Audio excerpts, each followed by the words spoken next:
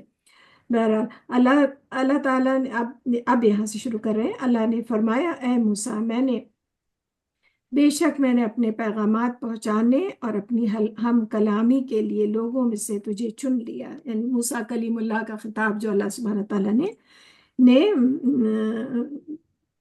جو اللہ تعالیٰ نے موسیٰ علیہ السلام سے کلام کیا ہے، بات چیت کی ہے ڈائریکٹلی. اب باقی پیغمبروں کے بارے میں تو فرشتہ پیغام لاتا ہے اور لے جاتا ہے، لیکن جیسے ہر پیغمبر کو اللہ نے ایک کوئی خصوصیت بخشی ہے، تو موسیٰ علیہ السلام انہوں نے اللہ سبحانہ تعالیٰ سے کلام کیا ہے. تو اللہ تعالیٰ کہہ رہے ہیں میں نے لوگوں میں تجھے چن لیا اپنے پیغام پہنچانے کے لیے، یعنی اپنا میسنجر، اور اپنی ہم کلامی کے لیے کہ اللہ تعالیٰ نے ان سے کلام کیا ہے. چنانچہ تو لے جو میں نے تجھے دیا، اور شکر گزاروں میں شامل ہو جا. اور ہم نے اس کے لیے تورات کی تختیوں میں زندگی کے ہر معاملے میں نصیحت اور ہر پہلو کے متعلق تفصیل لکھ کر دی. تو یہاں سے پتہ چلتا ہے کہ تورات جو ہے وہ تختی کی شکل میں موسیٰ علیہ السلام کو ملی، اور ہر شریعت میں اللہ سبحانہ تعالیٰ کرے زندگی کے ہر معاملے کے بارے میں اور نصیحت کے ہر پہلو کی تفصیل لکھ دی تھی. اب یہ لوگوں نے اس کو وہ کر دیا، لیکن اللہ کی طرف سے جو کتاب آئی تھی تو وہ تو ایسی ہی تھی. چنانچہ تو ان ہدایات کو مضبوطی سے پکڑ لے اور اپنی قوم کو حکم دے کہ ان کی اچھی اچھی باتوں پر کاربند رہیں، یعنی ان ہدایات پہ جو کتاب کی اچھی بات ہے اس پہ کاربند رہیں، انہیں فالو کریں. جلد ہی میں تمہیں نافرمانوں کا گھر دکھاؤں گا، اور جلد ہی میں اپنی نشانیوں سے ان لوگوں کی نگاہیں پھیر دوں گا جو زمین میں ناحق تکبر کرتے ہیں. ہم بار بار پڑھ رہے ہیں تکبر.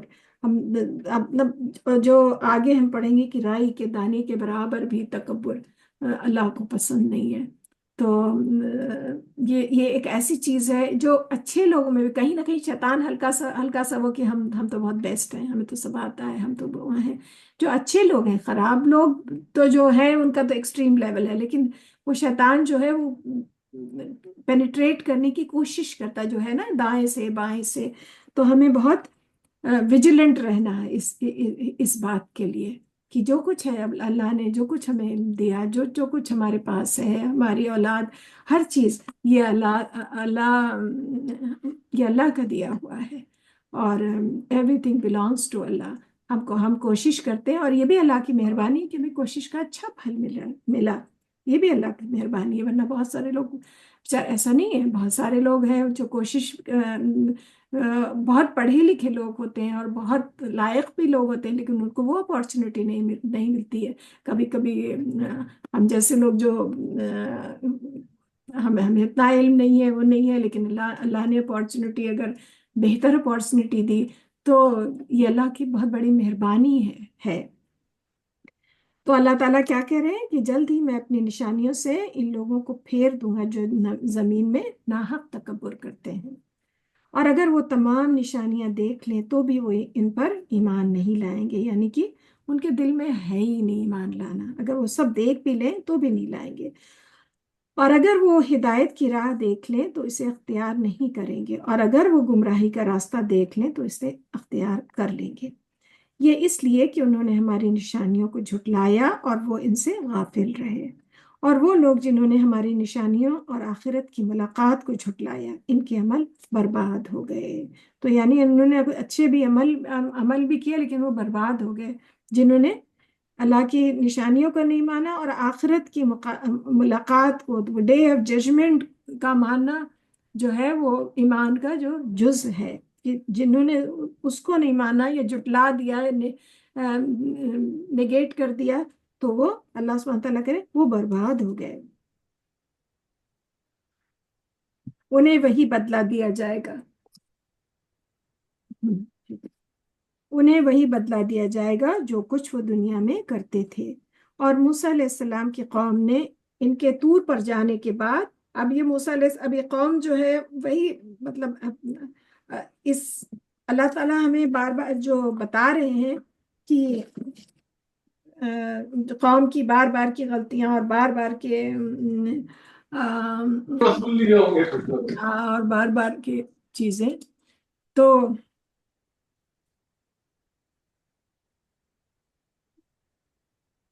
اس سے بتانے کا مقصد یہ ہے کہ ہم وہ غلطیاں نہ دہرائیں۔ یہ اور موسیٰ کی قوم نے ابھی موسیٰ علیہ السلام نے ابھی ان کو نجات ملی تھی فرعون سے، لیکن بس مطلب ذرائع سا باہر ہی آئے تھے۔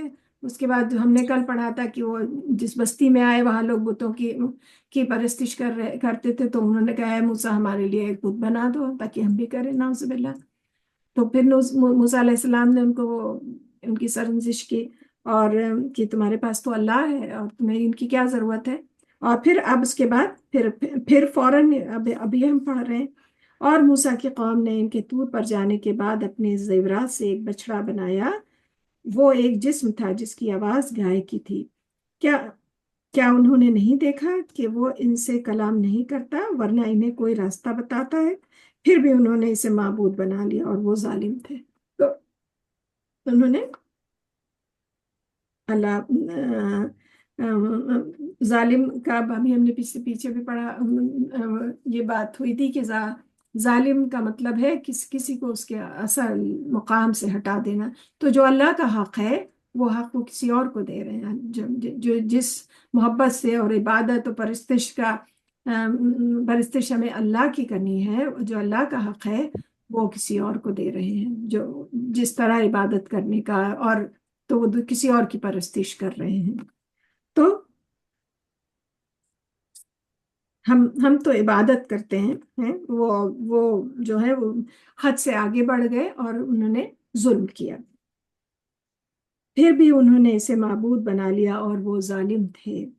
اور جب انہیں شرمندگی ہوئی اور انہوں نے دیکھا کہ وہ گمراہ ہو گئے ہیں تو کہنے لگے اگر ہمارے رب نے ہم پر رحم نہ کیا اور ہمیں نہ بخشا تو ہم ضرور خسارہ پانے والوں میں شامل ہو جائیں گے۔ تو پھر جب ایک شرمندگی سے آئی، جب ہوا کیا تھا، ہم ایک ابن کثیر کی وہ لے لیتے ہیں۔ موسیٰ علیہ السلام جب 40 راتوں کے ایک ڈیٹیل تھوڑی سی ہے، موسیٰ علیہ السلام جب 40 راتوں کے لیے کوہ طور پر گئے تو پیچھے جو سامری نام کا ایک شخص تھا، جو بھی جادو جانتا تھا، جادوگر تھا، اس نے سونے کے زیورات اکٹھے کر کے ایک بچڑا تیار کیا، جس میں وہ جادوگر تھا، جس میں اس نے جبرائیل علیہ السلام کے گھوڑے کے سموں کے نیچے کی مٹی بھی جو اس نے سنبھال کر رکھی ہوئی تھی شامل کر دی، یعنی کہ اس میں کوئی ایسی تاثیر ہوگی تو اس سے وہ کیرزمیٹک کوئی چیز ہوگی تو اس نے سنبھال کے رکھی ہوئی تھی، اور اس نے اب اس وقت استعمال کیا، جس میں اللہ نے زندگی کی تاثیر رکھی تھی، تو جس کی وجہ سے وہ بچڑا کچھ بیل کی آواز نکالتا تھا، تو وہ جبرائیل علیہ السلام کے جو ان کے جو وہ گھوڑے جو بھی جو چیزوں وہاں سے اس نے مٹی اٹھا لی تھی، اور اس میں کوئی ایسی تاثیر تھی جو جادوگر تھا، اور یہ لوگ بھی کچھ نہ کچھ کہیں نہ کہیں، یہ تو ہے ہم پڑھتے ہیں کہ وہ جب احکام اترتے ہیں تو یہ طاق میں رہتے ہیں کہ کسی نہ کوئی نہ کوئی چیز ہاتھ لگ جائے، اور اس کے بعد لوگوں کو بتائیں کہ ہمیں تو یہ پتا ہے فیوچر کا حال۔ تو پھر اور آگے ہم پڑھیں گے کہ فرشتہ انہیں وہ بھی جو شہاب ثاقب ہے کہ انہیں انگارہ کھینچ کے مارتا ہے۔ تو پھر اسی کی وجہ سے وہ بچڑا کچھ بیل کی آواز نکالتا تھا۔ اور اب جیسا کہ قرآن کے الفاظ واضح کر رہے ہیں، اس میں اب الگ الگ اوپینین ہے کہ بچڑے کی کیا شکل تھی، سونے ہی کا تھا یا کچھ اور وہ تھا، یہ الگ الگ اوپینین ہے، یہ ابن کثیر کی میں یہ درج ہے۔ اور جب موسیٰ علیہ السلام غصے اور رنج میں بھری اپنی قوم کے پاس آئے تو ان سے کہا، میرے جانے کے بعد تم بہت برے جانشین ہوئے، کیا تم نے اپنے رب کے حکم سے منہ موڑنے میں جلدی کی؟ اور انہوں نے تورات کی تختیاں زمین پر ڈال دی، یعنی ایک دم غصے میں تورات کی تختیاں ایک دم زمین پہ ڈال کے، بالکل بہت موسیٰ علیہ السلام کو تو ہم آگے پڑھیں گے، تھوڑا ان کا وہ تھا مزاج ایسا تھا، اور اپنے بھائی کا سر پکڑ لیا اور اسے اپنی طرف کھینچنے لگے ہیں غصے میں، بالکل مطلب ہارون علیہ السلام کو کے بال پکڑ کے اپنی طرف کھینچنے لگے، تو ایک دم کہ یہ کیا ہو گیا کہ ایک دم سے یہ لوگ اس کو بت بنا کے اس کی عبادت کر رہے ہیں، نعوذ باللہ۔ اس پر ہارون علیہ السلام نے کہا، اے ماں جائے، بے شک ان لوگوں نے مجھے کمزور سمجھا اور وہ مجھے قتل کرنے پر اتر آئے تھے، چنانچہ تو دشمنوں کو مجھ پہ ہنسنے کا موقع نہ دے اور مجھے ان لوگوں کے ساتھ شامل نہ کر جو ظالم ہیں۔ تو ان موسیٰ علیہ السلام تو ہارون علیہ السلام نے بیچارے انہوں نے کہا کیا ہے میرے بھائی، پلیز یہ لوگ ہنسیں گے، اور ہم اکیلے اور کمزور پڑ گئے تھے، ہم نہیں ان کا مقابلہ کر پائے۔ موسیٰ علیہ السلام نے کہا، اے میرے رب، تم مجھے اور میرے بھائی کو بخش دے۔ تو جب ان کو ایک دم احساس ہوا، پھر ایک دم سے اپنے کو کنٹرول انہوں نے کیا اور پھر اللہ سے رجوع کیا، کہا، اے میرے رب، تو مجھے اور میرے بھائی کو بخش دے اور ہمیں اپنی رحمت میں داخل فرما، اور تو سب مہربانوں سے زیادہ رحم کرنے والا ہے۔ بے شک وہ لوگ جنہوں نے بچڑے کو معبود بنایا، جلد ہی ان کے رب کا غضب ان پر آ پہنچے گا اور انہیں دنیا کی زندگی میں ذلت نصیب ہوگی، اور ہم بہتان باندھنے والوں کو ایسی ہی سزا دیا کرتے ہیں۔ اور وہ لوگ جنہوں نے برے عمل کیے پھر اس کے بعد توبہ کی اور ایمان لے آئے، بے شک آپ کا رب اس کے بعد ضرور انہیں بخش دے گا، کیونکہ وہ بہت بخشنے والا، نہایت رحم کرنے والا ہے۔ اور جب موسیٰ علیہ السلام کا غصہ ٹھنڈا ہوا تو انہوں نے تورات کی تختیاں اٹھا لیں، جو کہ ایک دم انہوں نے سب پھینک دی تھی زمین پہ تھی، تو انہوں نے جلدی سے جب ان کو احساس ہوا تو انہوں نے تورات کی تختیاں اٹھا لیں، اور ان کے مضامین میں ان کے لیے ہدایت اور رحمت تھی جو اپنے رب سے ڈرتے تھے۔ اور موسیٰ نے اپنی قوم سے 70 آدمی ہمارے لیے مقررہ وقت پر کوہ طور پر توبہ اور استغفار کے لیے چنے۔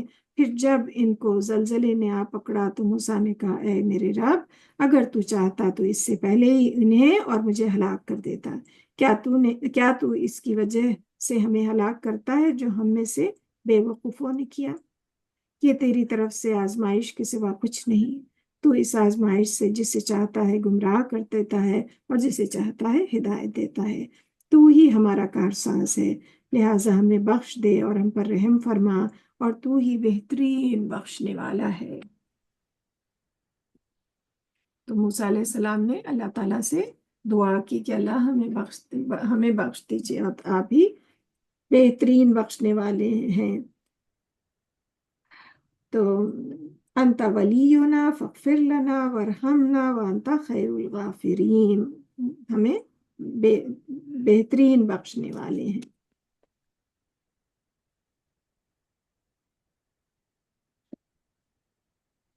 اور تو ہمارے لیے اس دنیا میں بھی اور آخرت میں بھی بھلائی لکھ دے، بے شک ہم نے تیری ہی طرف رجوع کیا۔ اللہ نے کہا، میں جسے چاہتا ہوں اپنا عذاب پہنچاتا ہوں، اور میری رحمت نے ہر چیز کو گھیر رکھا ہے۔ چنانچہ رحمت، اللہ تعالیٰ کی رحمت بہت بڑی ہے، رحمت نے ہر چیز کو گھیر رکھا ہے۔ تو رحمت کا دائرہ تو بہت بڑا ہے، پورا دائرہ ہے، لیکن ان میں سے جو سرکش لوگ ہیں اور ریبیلیس لوگ ہیں، تو اللہ تعالیٰ کہہ رہے ہیں جسے ہم چاہتے ہیں پھر اس کو ہم عذاب دیتے ہیں، جو مطلب ہماری رحمت کے باوجود بار بار گناہ میں وہ ہو رہا ہے کفر اور تباہی میں جا رہا ہے، تو پھر انہیں چنانچہ جلد ہی میں اس رحمت کو ان لوگوں کے لیے لکھ دوں گا جو پرہیزگار لوگ ہیں اور زکوٰۃ دیتے ہیں، اور ان کے لیے بھی جو ہماری آیتوں پر ایمان لاتے ہیں، اللہ کی یعنی کہ اللہ کی نشانی دیکھتے ہیں اور جھک جاتے ہیں اللہ کے آگے، کی اور شکر گزار بھی ہوتے ہیں۔ جو آیات جو کتاب کی آیات بھی ہیں، اور اللہ کی جو ہم چاروں طرف اپنے دیکھتے ہیں، اگر ہم ذرا سا بھی غور کریں تو اللہ پاک کہہ رہے ہیں جو پرہیزگار ہیں زکوٰۃ دیتے ہیں، اور ان کے لیے بھی جو ہماری آیات پر ایمان لاتے ہیں، یعنی وہ لوگ جو اس رسول امی نبی محمد صلی اللہ علیہ وسلم کی پیروی کرتے ہیں، جس کا ذکر وہ اپنے ہاں تورات اور انجیل میں لکھا پاتے ہیں۔ یہ ان لوگوں کی بات ہو رہی ہے جو پچھلی امت ہے، وہ پرہیزگار ہیں، زکوٰۃ دیتے ہیں اور ہماری آیتوں پہ ایمان لاتے ہیں، اور جو رسول اللہ صلی اللہ علیہ وسلم کی پیروی کرتے ہیں، جس کو یعنی اپنے ہی دین پہ ہے، لیکن رسول اللہ صلی اللہ علیہ وسلم کو مان رہے ہیں، ان کی بات کی پیروی کر رہے ہیں، جس کا ذکر وہ اپنے یہاں تورات اور انجیل میں پاتے ہیں۔ تو رسول اللہ صلی اللہ علیہ وسلم کا ذکر تو ان کتابوں میں تھا، وہ اپنے تکبر کے باعث مانتے نہیں تھے، انہیں پتا تو تھا، وہ انہیں انجیل میں پاتے ہیں، وہ انہیں اچھے کاموں کا حکم دیتا ہے اور انہیں برے کاموں سے روکتا ہے، اور وہ ان کے لیے پاکیزہ چیزیں حلال کرتا ہے اور ناپاک چیزیں حرام ٹھہراتا ہے، اور ان پر سے ان کے بوجھ اور وہ طوق اتارتا ہے جو ان پر تھے، یعنی طوق جہالت جو تھی، تو اس کی بات ہو رہی ہے۔ وہ جو بوجھ اس میں دبے ہوئے تھے، جہالت میں بالکل ڈوبے ہوئے تھے، اور جو جہالت کے طوق جو اپنے گلے میں پہنے ہوئے تھے، تو وہ بوجھ ان کے اتارتے ہیں۔ چنانچہ جو لوگ اس پر، یعنی رسول اللہ صلی اللہ علیہ وسلم کی بات ہو رہی ہے، جو لوگ ان پر ایمان لائے اور انہوں نے ان کی تعظیم کی اور ان کی مدد کی اور اس نور ہدایت یعنی قرآن کی پیروی کی جو ان پر نازل کیا گیا ہے، وہی فلاح پانے والے ہیں۔ تو یہ پوری کیٹیگری ہے جو کتاب والے لوگ ہیں، ان کے لیے یہ پوری بات آ رہی ہے کہ ان میں بھی لوگ ہیں جو ایمان پہ ہیں، سب وہ نہیں ہیں۔ تو جو لوگ تقوی اختیار کرتے ہیں، زکوٰۃ دیتے ہیں، اب یہاں نماز کا ذکر نہیں ہے کیونکہ وہ ان کی نماز ان کی الگ ہوگی، جو عبادت کا طریقہ ہوگا، نماز ہوگی ان کی بھی ہوگی، لیکن یہاں زکوٰۃ، تقوی اور زکوٰۃ سے شروع ہے، اور پھر رسول اللہ صلی اللہ علیہ وسلم کو فالو کرنے کی، یعنی ان کو ماننے اور قیامت کے دن کو اور ان کو ماننے کی، یہاں اس کی بات ہو رہی ہے۔ تو کہہ دیجئے اے لوگوں، بے شک میں تم سب کی طرف اللہ کا رسول ہوں، جس کے پاس آسمانوں اور زمین کی بادشاہی ہے، اس کے سوا کوئی معبود برحق نہیں، وہ زندہ کرتا ہے اور مارتا ہے، لہٰذا تم اللہ پر اور اس کے رسول امی نبی پاک صلی اللہ علیہ وسلم پر ایمان لاؤ۔ جو رسول امی، یہ اللہ سبحانہ تعالیٰ، یہ دوسری بار اور آیا، تو یہ لکھنے کا اللہ سبحانہ تعالیٰ کا جو بھی کفار مکہ کا وہ تھا نا کہ وہ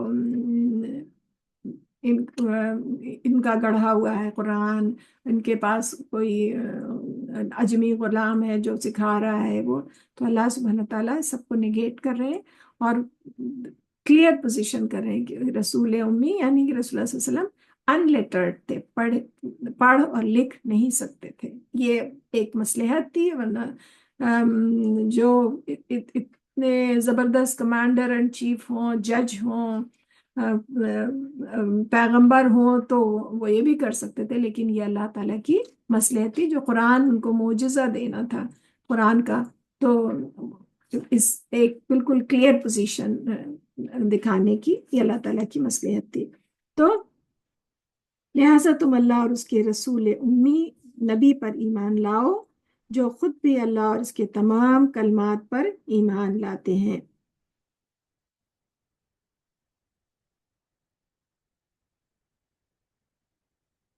فآمنوا باللہ ورسولہ النبی الأمی الذی یؤمنون باللہ وکلماتہ واتبعوہ لعلکم تہتدون۔ تو یہاں کلیئر کٹ اللہ پاک نے کہہ دیا، جو ان پہ ایمان لاؤ جو اللہ کے کلمات پر خود ایمان لاتے ہیں، اور تم اس کی پیروی کرو تاکہ تم ہدایت پاؤ، تہتدون، تاکہ تم ہدایت پاؤ۔ اور موسیٰ کی قوم میں سے ایک گروہ ایسا ہے جو حق کے ساتھ رہنمائی کرتے ہیں اور اسی کے ساتھ عدل کرتے ہیں۔ تو موسیٰ علیہ السلام کے یہاں کی قوم میں سے ایک گروہ ایسا ہے، مطلب ان میں سے بھی ایک گروپ آف پیپل ایسے ہیں جو حق کی بات کرتے ہیں۔ اللہ تعالیٰ کہہ رہے ہیں ایسا نہیں ہے کہ 100% گمراہ نہیں ہے یہ۔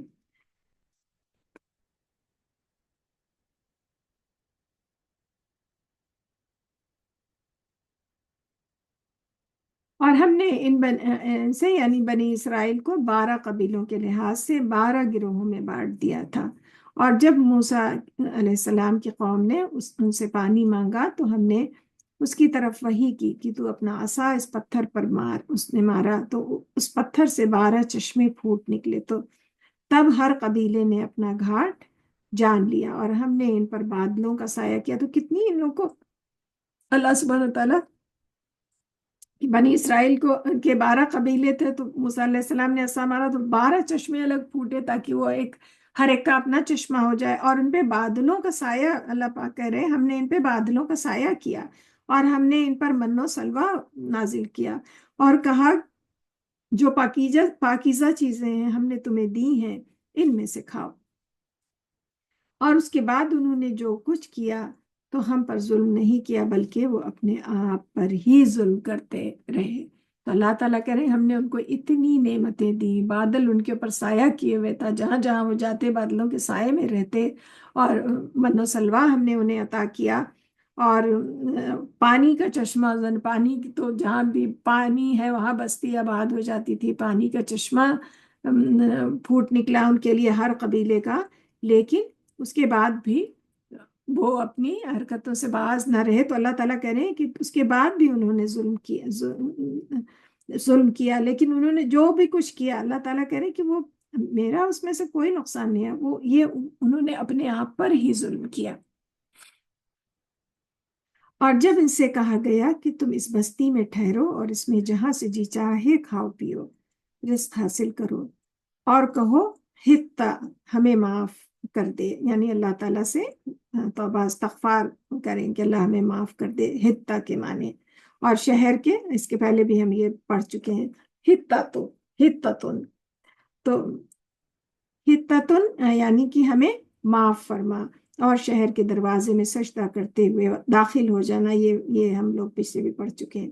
شہر کے دروازے میں سجدہ کرتے ہوئے داخل ہونا، تو ہم تمہاری خاطر تمہاری خطائیں معاف کر دیں گے، اور ہم نیکی کرنے والوں کو اور زیادہ دیں گے۔ تو یعنی اللہ کے آگے رجوع کرنا، بس انہیں اللہ تعالیٰ نے خود سکھا دیا تھا کہ تمہیں بس سجدہ کرتے ہوئے داخل ہونا ہے، یعنی کہ اللہ کے آگے جھک جانا ہے، اللہ سے استغفار کرنا ہے، بس اتنا سے کرنا تھا اتنی نعمتوں کے بعد۔ پھر ان میں سے جن لوگوں نے ظلم کیا تھا انہوں نے اس الفاظ کو جس کا انہیں حکم دیا گیا تھا اس کے برعکس بدل ڈالا، تب ہم نے آسمان پر یعنی توڑ مروڑ کے کچھ اور تب ہم نے آسمان سے ان پر عذاب بھیجا، اس لیے کہ وہ ظلم کرتے تھے۔ اے نبی پاک صلی اللہ علیہ وسلم تو وہ حتہ کو انہوں نے تھوڑا موڑ کے موڑ تروڑ کے دوسرا لفظ بنا دیا جس کے معنی گندم یا گندم کے تھے شاید. جو ہم آگے پڑھیں گے اس کو پھر سے. جن لوگوں نے ظلم کیا انہوں نے اس لفظ کو جس کا انہیں حکم دیا گیا تھا اس کے برعکس بدل ڈالا. یعنی وہ تو استغفار کے لیے تھا اور انہوں نے بدل دیا. تب ہم نے آسمان سے ان پر عذاب بھیجا اس لیے کہ وہ ظلم کرتے تھے. اور اے نبی صلی اللہ علیہ وسلم ان یہود مدینہ سے اس بستی ایلا کے بارے میں پوچھیں جو سمندر کے ساحل پر واقع تھی جب وہ لوگ سبت ہفتے کے دن کے بارے میں حد سے گزر جاتے تھے. تو ایک بستی کا ذکر ہے جس کا نام ایلا تھا. تو جو ساحل سمندر پہ وہ بستی واقع تھی جب وہ لوگ یہ سبت کے لوگ جو ہم سبت کا قانون ہم اس میں بھی پیچھے سورہ بقرہ میں بھی پڑھ چکے ہیں. اب یہ اور اس میں آ رہا ہے ڈیٹیل میں آ رہا ہے. جب وہ لوگ سبت یعنی ہفتے کے دن کے بارے میں حد سے گزر جاتے تھے جبکہ ان کے یوم سبت کو ان کی شکار کی مچھلیاں ان کے پاس ظاہر پانی کے اوپر آ جاتی تھی اور جس دن ان کا ہفتہ نہ ہوتا وہ ان کے پاس نہیں آتی تھی. اس طرح ہم انہیں آزماتے تھے اس لیے کہ وہ نافرمانی کرتے تھے.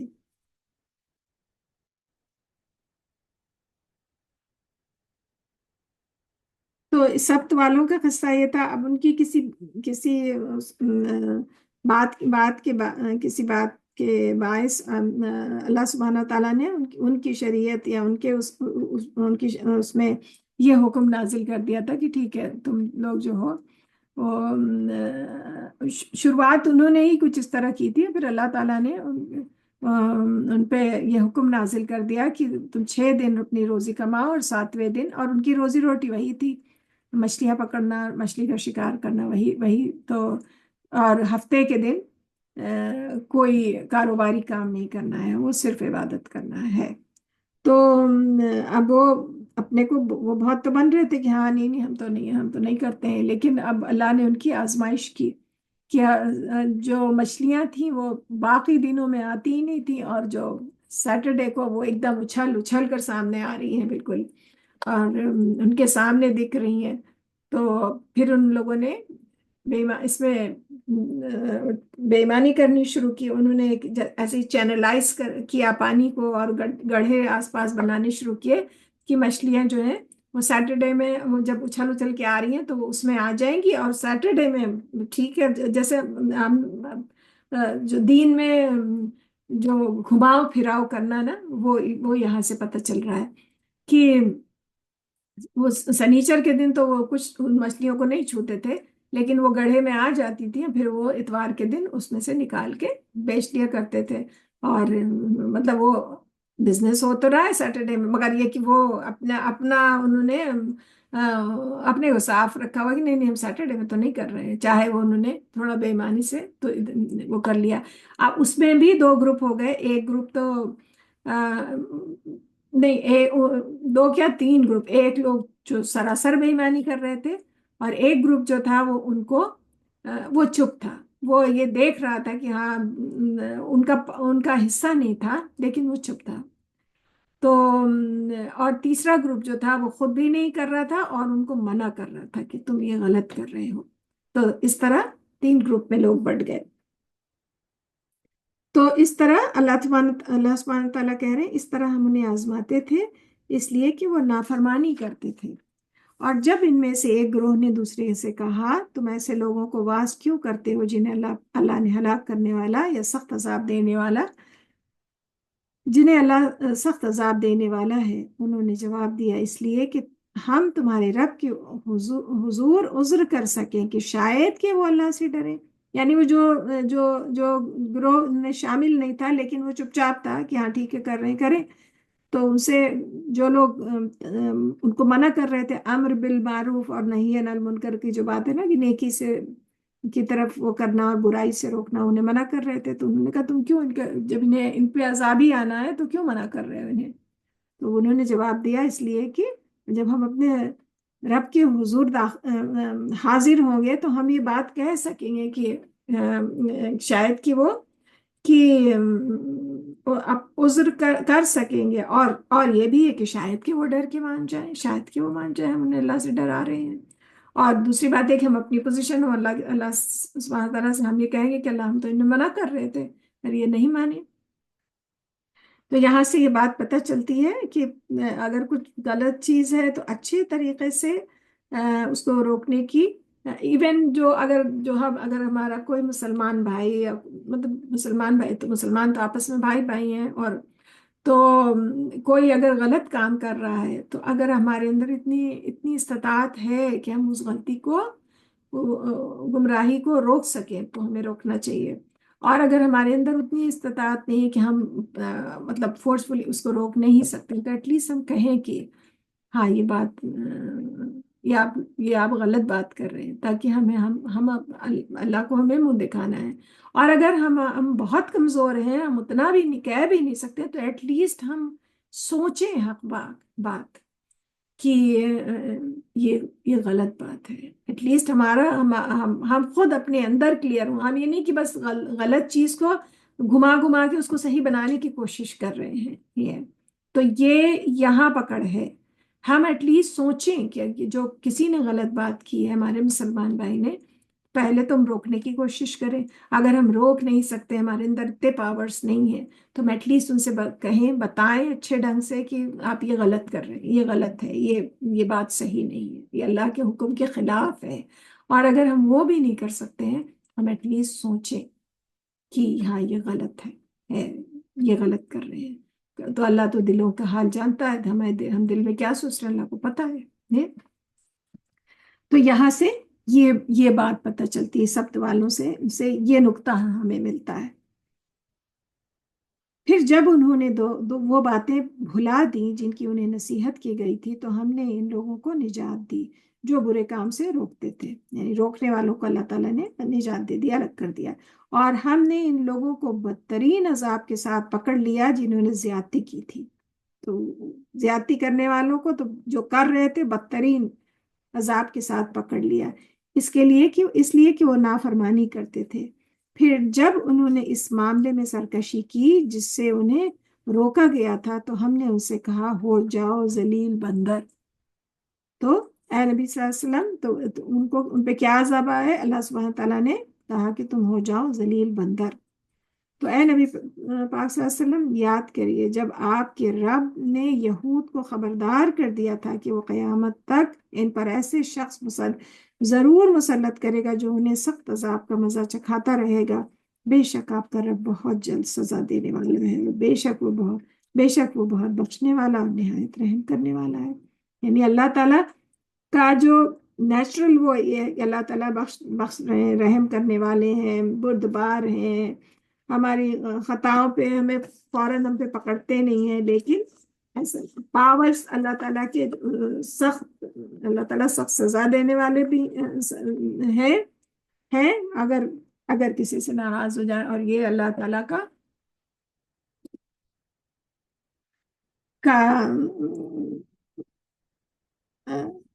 قانون۔ اور ہم نے انہیں قبیلوں میں بانٹ کر زمین میں پھیلا دیا، ان میں سے کچھ نیک تھے اور ان میں سے کچھ اس کے سوا بدعمال تھے، اور ہم نے انہیں خوشحالی اور بدحالی کے ساتھ آزمایا، شاید کہ وہ اللہ کی طرف لوٹ آئیں۔ تو خوشحالی کے ساتھ اور بدحالی کے ساتھ آزمایا۔ تو آگے ہم اور بھی پڑھیں گے، تو اس سے کیا پتہ چلتا ہے کہ اگر ہمیں بہت زیادہ خوشحالی میں اگر خوشحالی ہے تو وہ بھی آزمائش ہے، اور بدحالی ہے، تنگی ہے، تو وہ بھی آزمائش ہے اللہ کی طرف سے۔ تو دونوں میں اللہ سبحانہ تعالیٰ ہمیں دیکھ رہے ہیں کہ ہم کس طرح، ہمارا ایکشن کیا ہوتا ہے۔ اگر اللہ کی نعمتیں ہم پہ بے انتہا ہیں تو ہم کیا اس کے بعد ہم کتنا شکر ادا کر رہے ہیں، کتنے ہمبل ہیں، کتنے جھکے ہوئے ہیں اللہ کی مہربانی پہ۔ اور اگر کوئی تکلیف آتی ہے، کوئی تنگی آتی ہے، تو ہم کیسے صبر کر رہے ہیں اور کیسے شکر کر رہے ہیں کہ اللہ میرا شکر ہے، تو نے بہت سو سے بہتر رکھا ہے یا اللہ۔ تو اللہ یہ دونوں کنڈیشن میں ہمارا کیریکٹر دیکھا جاتا ہے۔ جو اللہ تعالیٰ دیکھتے ہیں کہ ہمارا بندہ اس کنڈیشن میں کتنا شکر گزار ہے، میرا کتنا صبر کر کے، کتنا جم کے کھڑا ہے، کتنا۔ تو دونوں دونوں کنڈیشن، ایسا نہیں ہے کہ کسی کو تکلیف ہے تو وہ خراب ہے، وہ خراب بندہ ہے، یا کوئی بہت وہ ہے تو کوئی بہت خوشحال ہے تو بس یہ دونوں کنڈیشن میں ہمارے جو کام ہیں وہ دیکھے جائیں گے۔ پھر ان کے بعد نااہل ان کے جانشین بنے جو کتاب تورات کے وارث ہوئے، وہ ادنا دنیا کا سامان لے لیتے ہیں اور کہتے ہیں جلد ہمیں بخش دیا جائے گا، مگر ان کا حال یہ ہے کہ اگر ان جیسا گھٹیا دنیا کا سامان دوبارہ ان کے پاس آئے تو بغیر کسی آر کے لے لیں۔ کیا ان سے کتاب تورات میں پختہ وعدہ نہیں لیا گیا تھا کہ وہ اللہ کے بارے میں حق کے سوا کچھ نہ کہیں، حالانکہ انہوں نے پڑھ لیا ہے جو کچھ اس میں ہے، اور آخرت کا گھر ان لوگوں کے لیے بہت بہتر ہے جو پرہیزگاری اختیار کرتے ہیں۔ کیا پھر تم سمجھتے نہیں؟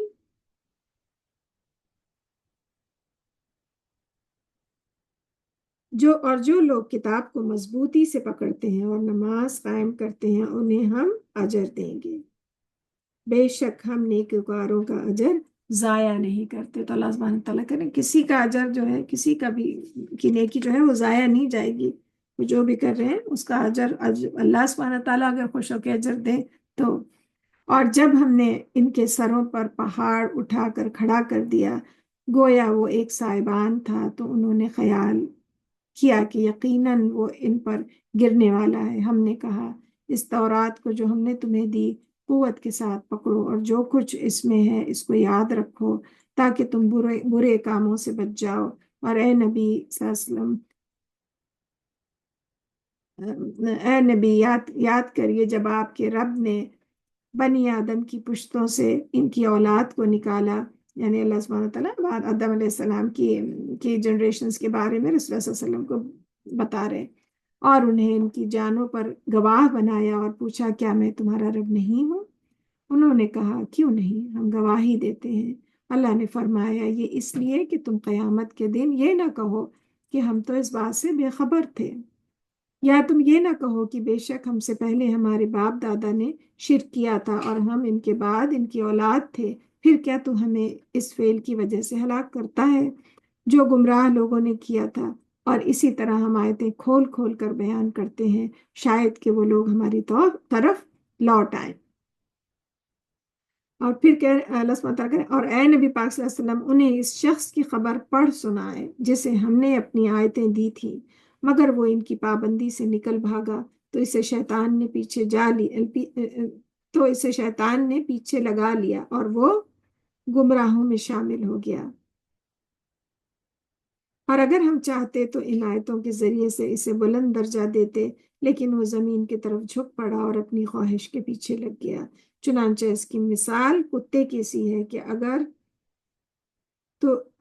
تو اس پر حملہ کرے تو بھی ہانپتا ہے، اور تو اسے چھوڑ دے تو بھی ہانپتا۔ مطلب یہ جو اس شخص کی مثال اللہ تعالیٰ نے کہ اس کی اتنی مطلب اس کی ایسی بری کنڈیشن ہے کہ جس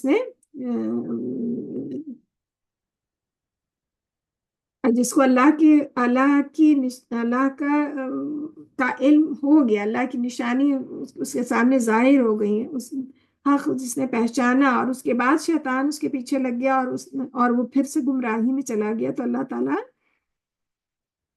کہہ رہے ہیں اگر ہم چاہتے تو ان آیتوں کے ذریعے مطلب یہ کہ ایک جو لائف کا ٹیمپٹیشن ہے جو فری ول ہے، تو اللہ سبحانہ تعالیٰ کہ اگر ہم چاہتے تو جیسے فرشتوں کی طرح، جیسے فرشتے ہیں ہمیں بس وہ حکم بجا لاتے ہیں تو اس طرح ہوتا، لیکن انسان جو ہے انسان کو اللہ تعالیٰ نے فری ول بھی دی ہے اور اپنی نشانیاں بھی دکھائی ہیں، اپنے پیغمبر بھی بھیجے ہیں، اور پھر انسان اللہ سبحانہ تعالیٰ اس آزمائش میں دیکھتے ہیں کہ وہ انسان کیسا بھی کیسے ایکٹ کرتا ہے۔ تو اللہ سبحانہ تعالیٰ کہ اس کی اگر جو حق پہچاننے کے بعد پھر شیطان اس کے پیچھے لگ گیا اور وہ خود شیطان کے پیچھے لگ گیا، کیونکہ وہ پیچھے ہم نے پڑھا تھا کہ شیطان انہی کو بہکا سکتا ہے جو اس کے ساتھی ہوں، جو تقوی والے لوگ ہیں ان کو شیطان نہیں بہکا سکتا۔ ہم آگے بھی پڑھیں گے ڈیٹیل میں۔ اور اگر تو اللہ سبحانہ تعالیٰ کہہ رہے ہیں کہ حق پہچاننے کے بعد اگر پھر شیطانی اس میں لگ گیا تو اس کی جو مثال ہے نا کہ دھوبی کا کتا نہ گھر کا نہ گھاٹ کا، اور تو اللہ سبحانہ تعالیٰ نے اس کی مثال اس کتے کی طرح دی ہے کہ جو حملہ کرے تو بھی ہانپتا ہے، چھوڑ دے تو بھی ہانپتا ہے، یعنی کہ بس عجیب سی اس کی کنڈیشن ہے۔ لیکن یہی مثال ان لوگوں کے لیے ہے جنہوں نے ہماری آیات کو جھٹلایا۔ چنانچہ اے نبی پاک صلی اللہ علیہ وسلم، آپ یہود سے یہ قصہ بیان کر دیں، شاید کہ وہ غور کریں۔ ان لوگوں کی مثال بری ہے جنہوں نے ہماری آیتوں کو جھٹلایا اور وہ اپنی جانوں پر ظلم کرتے تھے۔ جسے اللہ ہدایت دے تو وہی ہدایت پانے والا ہے۔ اللہم اجعلنا منہم، اللہ ہم سب کو ہدایت یافتہ لوگوں میں شامل کرے۔ جسے اللہ ہدایت دے تو وہی ہدایت پانے والا ہے، اور جسے اللہ گمراہ کر دے تو یہی لوگ خسارہ پانے والے ہیں، یعنی یہی نقصان والے لوگ ہیں۔ جو اگر جن کی رسی ڈھیلی ہے تو ایسا نہیں ہے کہ وہ دنیا کے مزے اٹھا رہے ہیں، ایسا نہیں ہے۔ ان کو بھی اللہ کو جواب دینا ہے، اور اب اینڈ میں تو پھر یہ خسارے والے ہی لوگ ہیں۔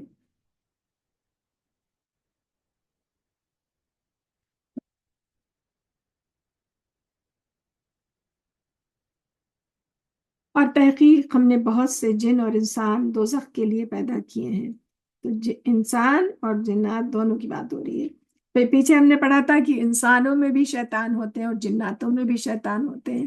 تو انسان کی شکل میں شیطان نما انسان بھی ہیں، اور جنات تو شیطان ابلیس تو امنگس جن تھا ہی۔ تو ایسا نہیں ہے کہ شیطان بھی بس خالی الگ مخلوق ہے، انسان بھی شیطان ہوتے ہیں اور ہیں بہت سارے۔ ان کے دل تو ہیں مگر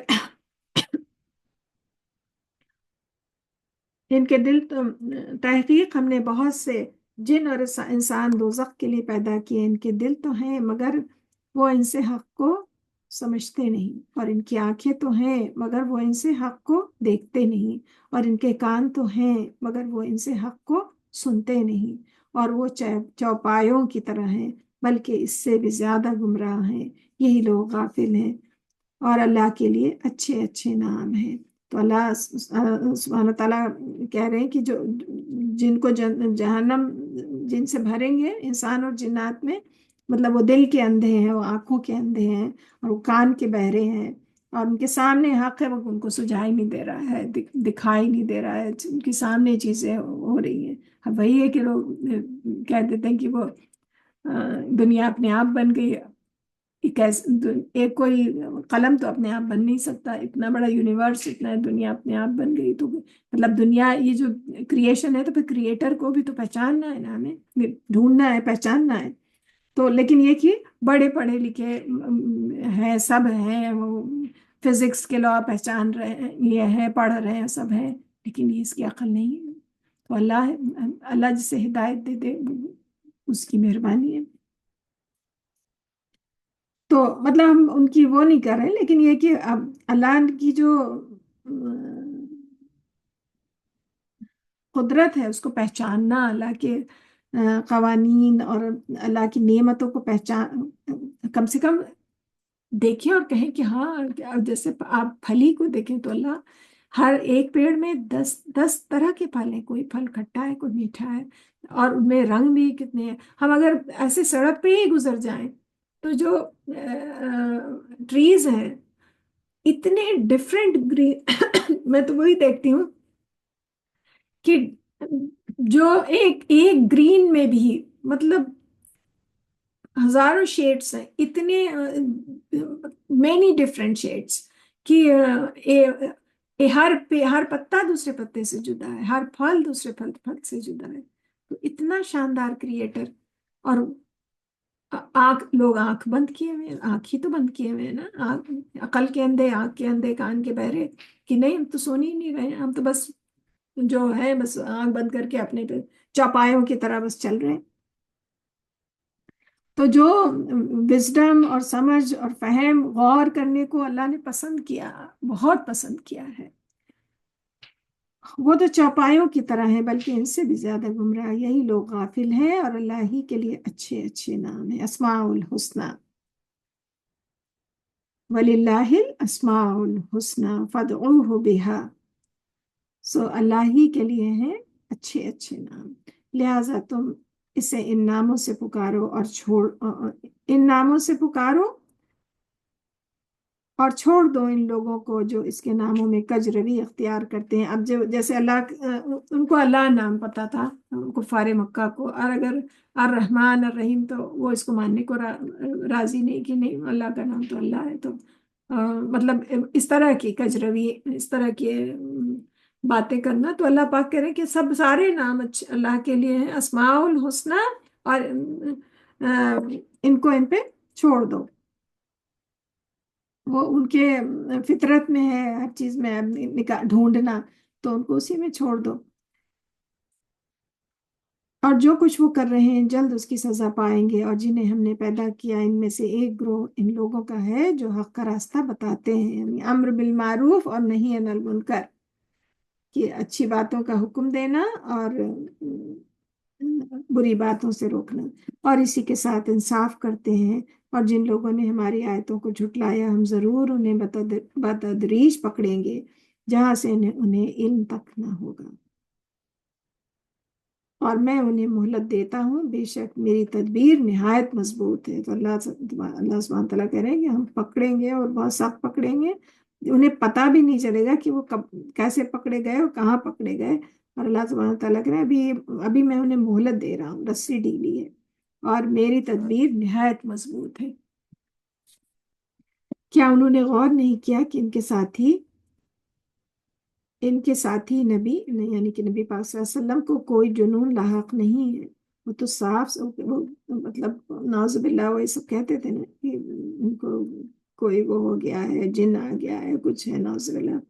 تو کفار طرح طرح کی you name any bad thing, اور تو اللہ تعالیٰ کہہ رہے ہیں کہ کیا انہوں نے غور نہیں کیا کہ ان کے ساتھی نبی پاک صلی اللہ علیہ وسلم کو کوئی جنون لاحق نہیں؟ وہ تو صاف صاف اللہ کے عذاب سے ڈرانے والے ہیں، یعنی تو بس اللہ سے ڈرا رہے ہیں کہ ہاں نیک باتوں کا حکم دے رہے ہیں، جس پہ یہ لوگ اتنا طوفان اٹھائے ہوئے ہیں۔ کیا انہوں نے آسمانوں اور زمین کی بادشاہی میں جو چیزیں اللہ نے پیدا کی ہیں ان پر نظر نہیں ڈالی؟ اللہ سبحانہ تعالیٰ اب اپنے نشانیوں کے بارے میں بات، کیا آسمان اور زمین کی بادشاہی جو اللہ کی ہے، کیا اس پہ انہوں نے نظر نہیں ڈالی؟ اللہ تعالیٰ سوال پوچھ رہے ہیں۔ اور اس پر وہ غور نہیں کیا کہ شاید ان کی موت قریب آ گئی ہو، پھر اس قرآن کے بعد وہ کس بات پر ایمان لائیں گے؟ یعنی ابھی نہیں لائیں گے، نہیں مانیں گے تو پھر کب مانیں گے؟ اور کسی کو بھی پتہ نہیں ہے کہ اس کی کتنی زندگی ہے۔ اللہ تعالیٰ جسے اللہ گمراہ کرے تو اسے کوئی ہدایت دینے والا نہیں، اور وہ انہیں چھوڑ دیتا ہے کہ وہ اپنی سرکشی میں بھٹکتے پھریں، یعنی کہ جب بہت زیادہ وہ کرے تو اللہ انہیں کہ ٹھیک ہے جاؤ اسی میں بھٹکو۔ اے نبی پاک صلی اللہ علیہ وسلم، وہ لوگ آپ سے قیامت کے بارے میں سوال کرتے ہیں کہ اس کے واقع ہونے کا کون سا وقت کون سا ہے؟ جب یہ بھی تھا کہ قیامت کب آئے گی، اگر آپ کہہ رہے ہیں تو کب آئے گی؟ نعوذ باللہ۔ تو کہہ دیجئے اس کا علم تو میرے رب ہی کو ہے، اس کا علم تو میرے رب ہی کے پاس ہے، وہی اسے اس کے وقت پر ظاہر کرے گا۔ وہ آسمانوں اور زمین میں بھاری حادثہ ہوگی، یعنی کہ وہ ہم آگے پڑھیں گے، کھڑکھڑا دینے والی قیامت کے الگ الگ نام ہے، الگ الگ چھوٹی چھوٹی بات کی صورتوں میں بہت اس میں دریا میں کوزے میں دریا بھرا ہوا ہے، اور وہ قیامت تمہارے پاس بس اچانک ہی آ جائے گی۔ وہ لوگ آپ سے سوال کرتے ہیں جیسے آپ اس کے وقت سے بخوبی واقف ہیں، کہ مطلب وہ اس طرح ہر وقت پوچھتے رہتے ہیں کہ کب آئے گی، جیسے کہ اس کا علم آپ کو ہو۔ لیکن اللہ سبحانہ تعالیٰ سو کلیئر کر رہے ہیں کہ یہ تو آپ کہہ دیجئے کہ تو ہمیں اللہ ہی کو پتا ہے، بس کہہ دیجئے اس کا علم تو صرف اللہ کے پاس ہے، لیکن اکثر لوگ نہیں جانتے، یعنی میجورٹی آف دا پیپل جو ہے وہ نہیں سمجھتے۔ ایک وہ لے لیتے ہیں بخاری کی حدیث، مفہوم حدیث ہے، رسول اللہ صلی اللہ علیہ وسلم نے فرمایا اللہ تعالیٰ کی 99 نام ہیں، انہیں جو کوئی بھی یاد کرے گا جنت میں داخل ہوگا۔ اور اللہ طاق ہے اور طاق کو پسند کرتا ہے۔ وطر بھی ایک وطر نماز ہے، وہ بھی ایک طاق کے اس میں ہے۔ تو یہ بخاری کی حدیث تھی۔ تو ہمیں اور اللہ کے سب ناموں میں بڑی وہ ہے برکت اور تاثیر اور ایٹریبیوٹیو نیم جو ہیں وہ اللہ کے وہ صفاتی نام ہمیں کوشش کرنی چاہیے اپنے بچوں میں بھی، اور کہ انہیں یاد کریں. جب رسول اللہ صلی اللہ علیہ وسلم کی حدیث ہے تو کہ انہیں یاد کریں اور انہیں سمجھنے کی کوشش بھی کریں، سمجھنے کی کوشش کریں اپنی زندگی میں. اور جو اللہ کے صفاتی نام ہیں ان میں بڑی وہ یا حی یا قیوم، ہمیشہ زندہ رہنے والا، ہمیشہ قائم رہنے والا، اور بھی بہت سارے. کہہ دیجئے میں اپنی جان کے لیے. اور جو صفاتی نام ہے وہ نام اللہ کے ایسے اب جیسے اللہ کے ڈائریکٹلی نہیں رکھتے. ہمیں تو عربی زبان کا زیادہ علم نہیں ہے، تو اس لیے ہمارے یہاں لوگ اس طرح رکھ بھی لیتے ہیں. جیسے رحمان ہے تو عبد الرحمان، اللہ کے بندے. عبد منے بندہ اور پھر رحمان کا بندہ، وہ اس طرح ہے. حکیم ہے تو عبد الحکیم. تو جو صفاتی نام ہے وہ ایسے نہیں رکھنے کا وہ ہے. اب جو پہلے ہو گیا ظاہر عربی زبان کا سب کو اتنا نہیں تھا ابھی، بٹ اب ہم تھوڑا بہت جو سیکھ رہے ہیں، سن رہے ہیں، سمجھ رہے ہیں، تو اس بات کی وہ کرنا چاہیے. کہہ دیجئے میں اپنی جان کے لیے نفع اور نقصان کا اختیار نہیں رکھتا مگر جو اللہ چاہے. اگر میں غیب جانتا ہوتا تو بہت سی بھلائیاں حاصل کر لیتا. یعنی غیب کے خزانے جو اللہ سبحانہ تعالیٰ کریں گے وہ تو اللہ ہی کو پتہ ہے، اور مجھے کوئی تکلیف نہ پہنچتی. میں تو ڈرانے والا اور خوشخبری سنانے والا ہوں ان لوگوں کو جو ایمان لاتے ہیں. ڈرانے والے تو ان لوگوں کو جو ایمان نہیں لائے، جو خوشخبری جن کے دل میں ایمان ہے تو ان کو جنتوں کی خوشخبری ہے. اور وہ اللہ ہی تو ہے جس نے تمہیں ایک جان سے پیدا کیا اور اس سے اس کا جوڑا بنایا تاکہ وہ اس سے سکون حاصل کرے. هو الذي خلقكم من نفس واحدة وجعل منها زوجها ليسكن إليها. تو جو اسپاؤس ہے وہ سکون حاصل کریں، دونوں ایک دوسرے کے لیے جوڑا. ایسا نہیں ہے کہ خالی شوہر کو سکون حاصل ہے یا خالی بیوی کو، دونوں کو ایک دوسرے سے سکون حاصل کرنی. تو اپنے رشتے میں یہ بھلائی اور یہ سکون ڈھونڈنا چاہیے، بنانا چاہیے. اور اگر ہے تو اس کا مطلب ہم فالو کر رہے ہیں اللہ کی بات کو. اگر جو ہر وقت تابڑ توڑ ہر وقت اس پہ ہے تو ہمیں غور بھی کرنا چاہیے کہ اللہ، ہم دعا کرنی چاہیے. یہ کیونکہ ہر آدمی ایک تو نہیں ہوتا، سب کی الگ الگ زندگیاں ہیں اور اللہ نے سب کو الگ الگ بنایا ہے، تو دعا کرنی چاہیے. وہ اللہ وہی ہے، اللہ ہی تو ہے جس نے تمہیں ایک جان سے پیدا کیا اور اس سے اس کا جوڑا بنایا تاکہ وہ اس سے سکون حاصل کرے. تو آدم علیہ السلام کو اللہ تعالیٰ نے پیدا کیا اور پھر بی بی حوا کو پیدا کیا ان کے کمپنی کے لیے. پھر جب اس نے بیوی سے صحبت کی تو اسے ہلکا سا حمل ہو گیا اور وہ اسے لیے پھرتی رہی. پھر جب وہ بوجھل ہو گئی تو ان دونوں نے اپنے رب اللہ سے دعا کی کہ اگر تو نے ہمیں تندرست بچہ دیا تو ہم ضرور تیرے شکر گزاروں میں سے ہوں گے. چنانچہ جب اللہ نے انہیں تندرست بچہ دیا تو انہوں نے اس بچے میں جو اللہ نے انہیں دیا تھا اس کے شریک ٹھہرا لیے. اللہ تو اس سے بہت اونچا ہے جو وہ شرک کرتے ہیں. یعنی جب وہ اللہ تعالیٰ انسانی فطرت بیان کر رہے ہیں کہ اس وقت تو بہت جب بھی حمل لیے بوجھل ہے، دونوں نے اپنے رب سے دعا کی اور اس کے بعد جب تندرست بچہ ہو گیا تو پھر کیا ہم شکر گزاروں میں سے ہوں گے. اور جب اللہ نے سب دے دیا تو پھر سے وہ اس میں پڑ گئے، گمراہی میں پڑ گئے.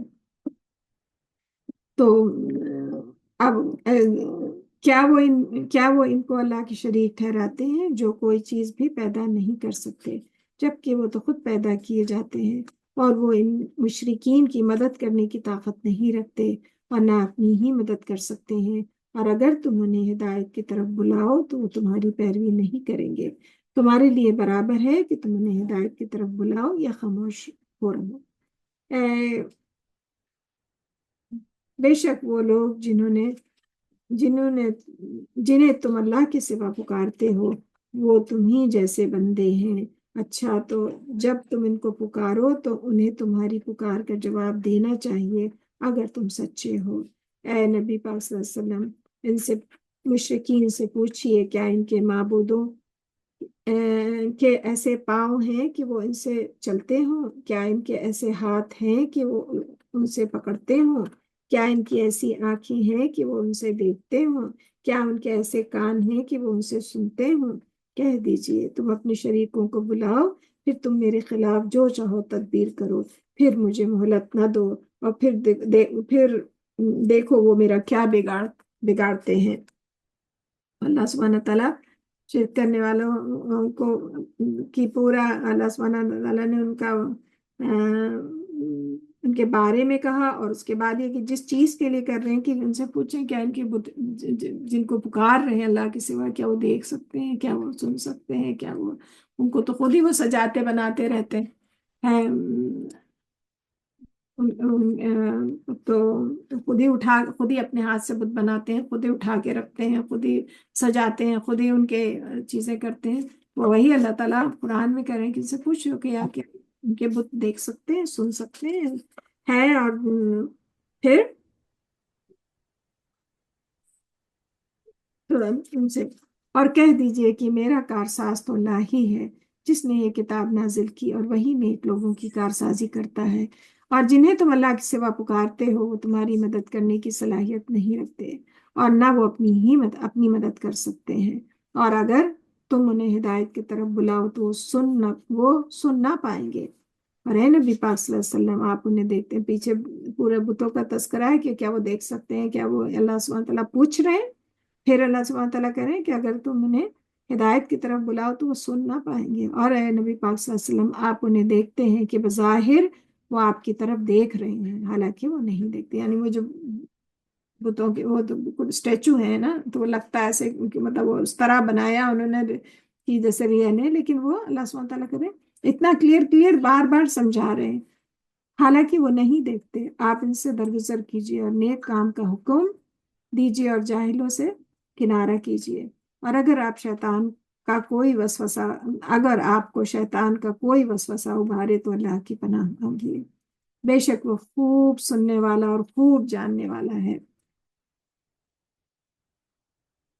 تو جب رسول اللہ صلی اللہ علیہ وسلم کے لیے یہ آ رہا ہے تو ہم لوگوں کو اللہ سے پناہ طلب کرنی چاہیے شیطان کے وسوسوں سے۔ بے شک جن لوگوں نے تقوی اختیار کیا، جب انہیں شیطان کی طرف سے کوئی وسوسہ آ لیتا ہے تو وہ چونک پڑتے ہیں، تو اگر کوئی ایسی بات ایک دم سے ذہن میں آئی تو چونک جاتے ہیں کہ یہ کیسے ہوا، یہ تو اللہ پاک انہیں ان کی کیریکٹرسٹک بتا رہے ہیں کہ وہ چونک پڑتے ہیں، پھر وہ ایک سوجھ بوجھ والے ہو جاتے ہیں، یعنی فوراً الرٹ ہو جاتے ہیں، اور ایک دم سوچتے ہیں کہ ہاں یہ بات کیسے آئی، تو یہ تو غلط بات ہے، اور ان کے بھائی شیطان انہیں گمراہی میں نہیں۔ اور جب انہیں شیطان کی طرف بے شک جن لوگوں نے تقوی اختیار کیا، جب انہیں شیطان کی طرف سے کوئی وسوسہ آ لیتا ہے تو وہ چونک پڑتے ہیں، پھر وہ یکایک سوجھ بوجھ والے ہو جاتے ہیں، تو یہ تقوی والے لوگوں کی بات ہے۔ اور ان کے بھائی انہیں گمراہی میں کھینچ لے جاتے ہیں، اور وہ ان میں کوئی کمی نہیں کرتے، اور اے نبی پاک صلی اللہ علیہ وسلم، جب آپ ان کے پاس کوئی نشانی نہیں لاتے تو وہ کہتے ہیں تم خود کیوں نہیں بنا لائے، نعوذ باللہ۔ تو تقوی والوں کا بھی ذکر ہے، اور جو گمراہی میں بھٹک جاتے ہیں ان کی بھی بات ہو رہی ہے۔ کہہ دیجئے میں تو صرف کہ وہ آپ سے کہتے ہیں کہ کیوں نہیں کوئی معجزہ بنا دیتے، کہہ دیجئے میں تو صرف اس چیز کا اتباع کرتا ہوں جو میرے رب کی طرف سے وحی کی جاتی ہے، یہ تمہارے رب کی طرف سے روشن دلائل ہیں۔ اللہ سبحانہ تعالیٰ کریں یہ بہت روشن دلائل ہیں۔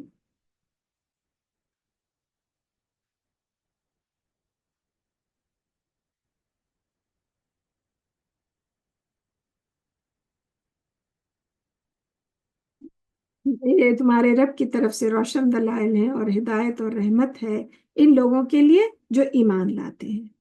اور جب قرآن پڑھا جائے تو اسے توجہ، اب یہ ایٹیکیٹس آف قرآن آ رہے ہیں کہ جب قرآن پڑھا جائے تو ہمیں کیا کرنا ہے۔ جب قرآن پڑھا جائے تو اسے توجہ سے کان لگا کر سنو اور خاموش رہو تاکہ تم پہ رحم کیا جائے۔ تو یہ اللہ کی مہربانی حاصل کرنا ہے، تو اگر اس سے یہی پتہ چلتا ہے کہ اللہ تعالیٰ مہربان ہوتے ہیں کہ جب قرآن پڑھا جائے تو خاموشی سے اور توجہ سے سننا ہے، پھر اس وقت کوئی دوسری چیز نہیں کرنی ہے۔ اور اے نبی پاک صلی اللہ علیہ وسلم، آپ اپنے رب کو صبح اور شام اپنے دل میں یاد کیجیے، عاجزی سے اور ڈرتے ہوئے، پست اور ہلکی آواز سے۔ اور آپ تو جو ذکر ہے، ذکر کا نقطہ یہاں سے ملتا ہے کہ اپنے رب کو صبح اور شام، تو رسول اللہ جو مسنون دعائیں ہیں رسول اللہ صلی اللہ علیہ وسلم جو صبح شام کی جو پڑھا کرتے تھے، تو اس کا یہی سے ملتا ہے نقطہ۔ پست اور ہلکی آواز سے، یعنی دھیمے سے بھی، زور سے بھی، ہر طرح سے اپنے رب کو یاد کیجیے، اور آپ غافلوں میں شامل نہ ہوں۔ بے شک جو فرشتے آپ کے رب کے پاس ہیں، تو یہ رسول اللہ صلی اللہ علیہ وسلم کے ذریعے ہم سے بات ہو رہی ہے، اور کہ وہ صبح شام اپنے رب کی تسبیح کرنا ہے، اور اگر نہیں کر رہے ہیں تو کہیں ہم غفلت کی طرف تو نہیں جا رہے ہیں۔ تو یہ بات ہے۔ اور بے شک جو فرشتے آپ کے رب کے پاس ہیں، وہ اس کی عبادت سے تکبر نہیں کرتے، اور وہ اس کی تسبیح بیان کرتے ہیں اور اسی کو سجدہ کرتے ہیں۔ یہ آیت سجدہ ہے، سجدہ کر لیجئے۔ تو جو 14 مقام ہے قرآن میں جہاں پہ آیت سجدہ ہے تو جہاں بھی آئے ہم جب سن رہے ہیں اور ہم پڑھ رہے ہیں تو ہمیں سجدہ ہم پہ لازم ہو جاتا ہے۔ اس سجدے کے لیے وضو کی کنڈیشن نہیں، وہ ہے نہ قبلہ کی کنڈیشن ہے، بس جہاں پہ ہیں وہیں سجدہ۔ رسول اللہ صلی اللہ علیہ وسلم نے جس طرح کیا کہ جہاں پہ کی پڑھا اور جہاں اس طرح کی آیات آئی تو فوراً سجدے میں چلے گئے، اور صحابہ نے کیا، تو اسی طرح ہمیں کرنا ہے۔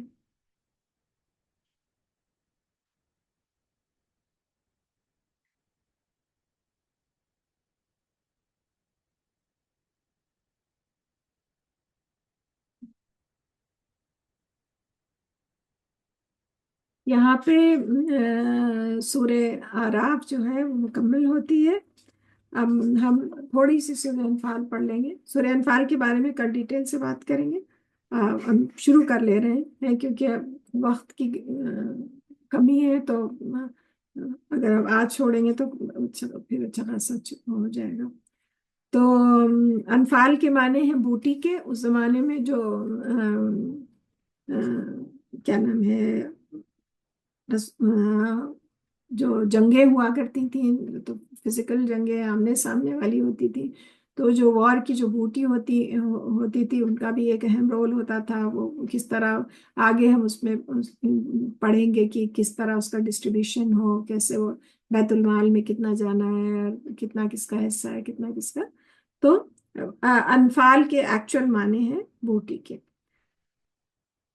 بسم اللہ الرحمن الرحیم۔ یسألونک عن الانفال قل الانفال للہ والرسول فاتقوا اللہ واصلحوا ذات بینکم واطیعوا اللہ ورسولہ ان کنتم مؤمنین۔ انما المؤمنون الذین اذا ذکر اللہ وجلت قلوبهم وَإِذَا تُلِيَتْ عَلَيْهِمْ آيَاتُهُ زَادَتْهُمْ إِيمَانًا وَعَلَى رَبِّهِمْ يَتَوَكَّلُونَ الَّذِينَ يُقِيمُونَ الصَّلَاةَ وَمِمَّا رَزَقْنَاهُمْ يُنْفِقُونَ أُولَئِكَ هُمُ الْمُؤْمِنُونَ حَقًّا لَهُمْ دَرَجَاتٌ عِنْدَ رَبِّهِمْ وَمَغْفِرَةٌ وَرِزْقٌ كَرِيمٌ۔ شروع اللہ کے نام سے جو بے حد مہربان اور نہایت رحم فرمانے والا ہے۔ اے نبی پاک صلی اللہ علیہ وسلم، وہ آپ سے مال غنیمت کے بارے میں پوچھتے ہیں، کہہ دیجئے مال غنیمت اللہ اور اس کے رسول کے لیے ہے۔ تو وہی انفال یعنی مال غنیمت بوٹی اللہ اور اس کے رسول کے لیے ہے، لہٰذا تم اللہ سے ڈرو اور آپس میں باہمی اصلاح کر لو، اور اللہ اور اس کے رسول کی اطاعت کرو اگر تم مومن ہو۔ سچے مومن تو صرف وہ لوگ ہیں کہ جب اللہ کا ذکر کیا جائے تو ان کے دل کانپ اٹھتے ہیں، اور جب ان پر اس کی آیتوں کی تلاوت کی جائے تو وہ ان کا ایمان بڑھا دیتی ہے، اور وہ اپنے رب ہی پر توکل کرتے ہیں۔ اس سورہ انفال میں جنگ بدر کا ذکر ہے، اور ہم کل پورا جب شروع کرنے سے پہلے اس کا پورا بیک گراؤنڈ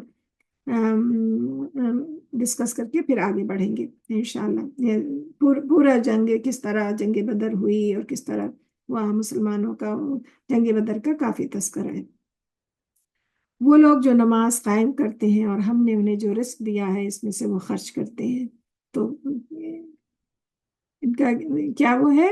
سچے مومن کون ہے؟ سچے مومن تو صرف وہ لوگ ہیں جب اللہ کا ذکر کیا جائے تو ان کے دل کانپ اٹھتے ہیں، اللہ کی خشیت ان کے دل میں ہے، ڈر جاتے ہیں ان کے دل، جب اللہ کے احکام آتے ہیں تو ان کے دل تو نمبر ون جب وہ لوگ ہیں مومن سچے، جب اللہ کا ذکر کیا جائے تو ان کے دل کانپ اٹھتے ہیں، ڈر جاتے ہیں ان کے دل، اور جب ان پر اس کی آیتوں کی تلاوت کی جائے تو وہ ان کا ایمان بڑھا دیتی ہے، خوش ہو جاتے ہیں جب ہوتے ہیں تو ان کا ایمان اور بڑھتا ہے، دل ڈرتا بھی ہے اور ان کا ایمان بھی بڑھتا ہے۔ وہ مومن وہ لوگ ہیں، اور وہ اپنے رب ہی پر توکل کرتے ہیں، اور ان کا پورا پورا بھروسہ صرف اللہ پہ ہے۔ یہ مومن کی نشانی ہے۔ وہ لوگ اور پھر وہ لوگ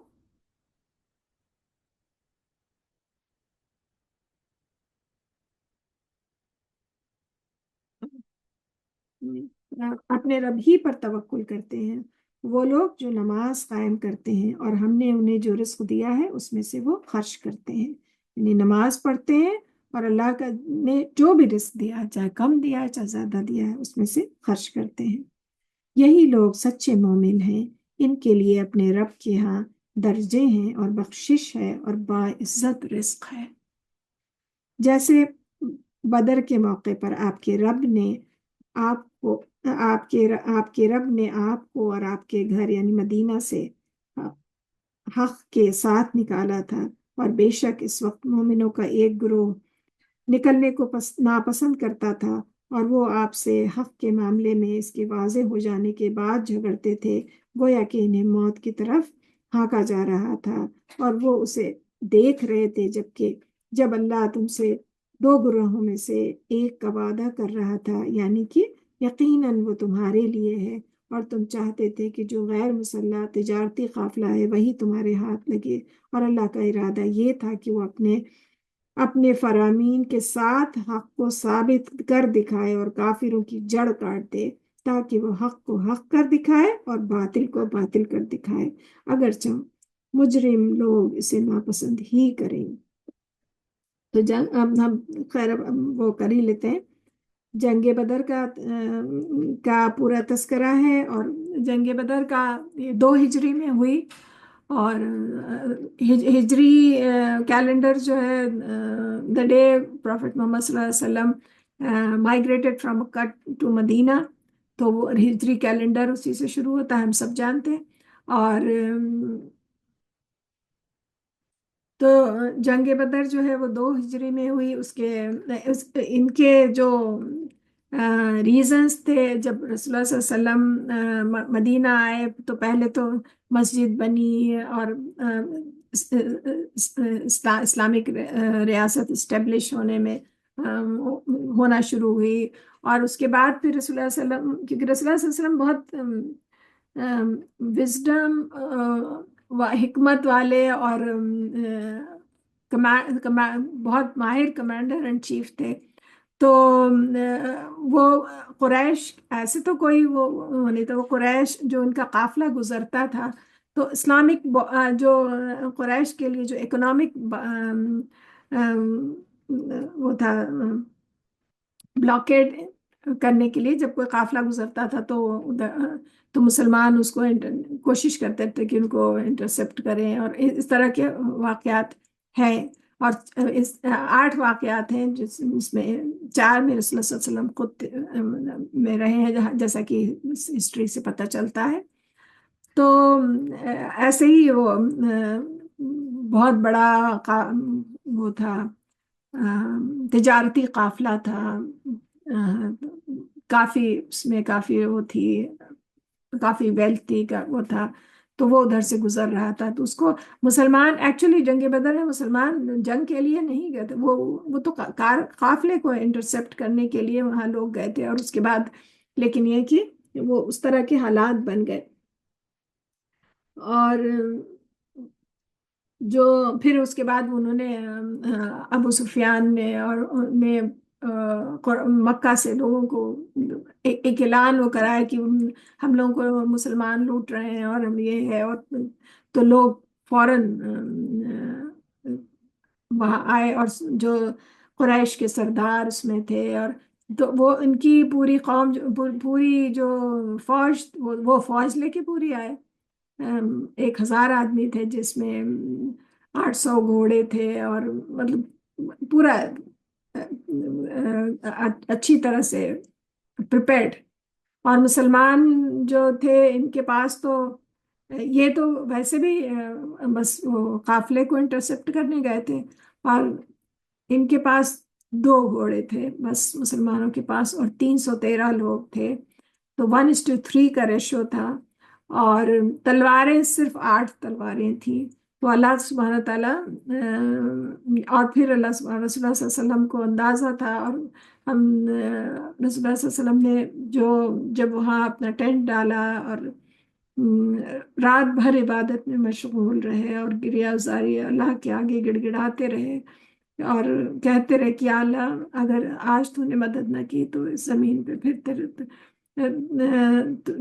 تیرا نام پکارنے والا کوئی بچے گا نہیں، چند مٹھی بھر مسلمان ہیں، تو کیونکہ وہ تو ریالٹی سمجھ رہے تھے، جانتے تھے، پھر خیر ابو بکر اتنے زیادہ وہ رہے کہ حضرت ابو بکر رضی اللہ عنہ انہوں نے آ کے جو ان کا وہ تھا ماما تھا، وہ اس میں اتنا دعا اور عبادت میں مشغول تھے کہ وہ پیچھے سے گر گیا، حضرت ابو بکر نے آ کے ان کو پھر سے اڑایا، انہوں نے کہا اللہ نے آپ بس کریے، اللہ نے آپ کی سن لی، تو بہرحال تو یہ نائٹ بیفور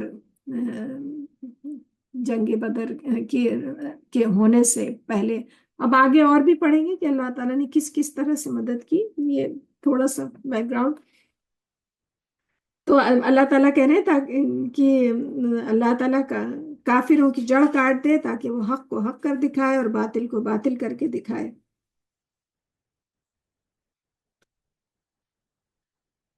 اب اس میں بھی کچھ لوگ جانا نہیں چاہتے، کچھ جانا چاہتے تھے، کچھ مطلب وہی کم ہمت لوگ کا، اور پھر پلس تو وہ تو تھے ہی جو منافق اور یہ تھے۔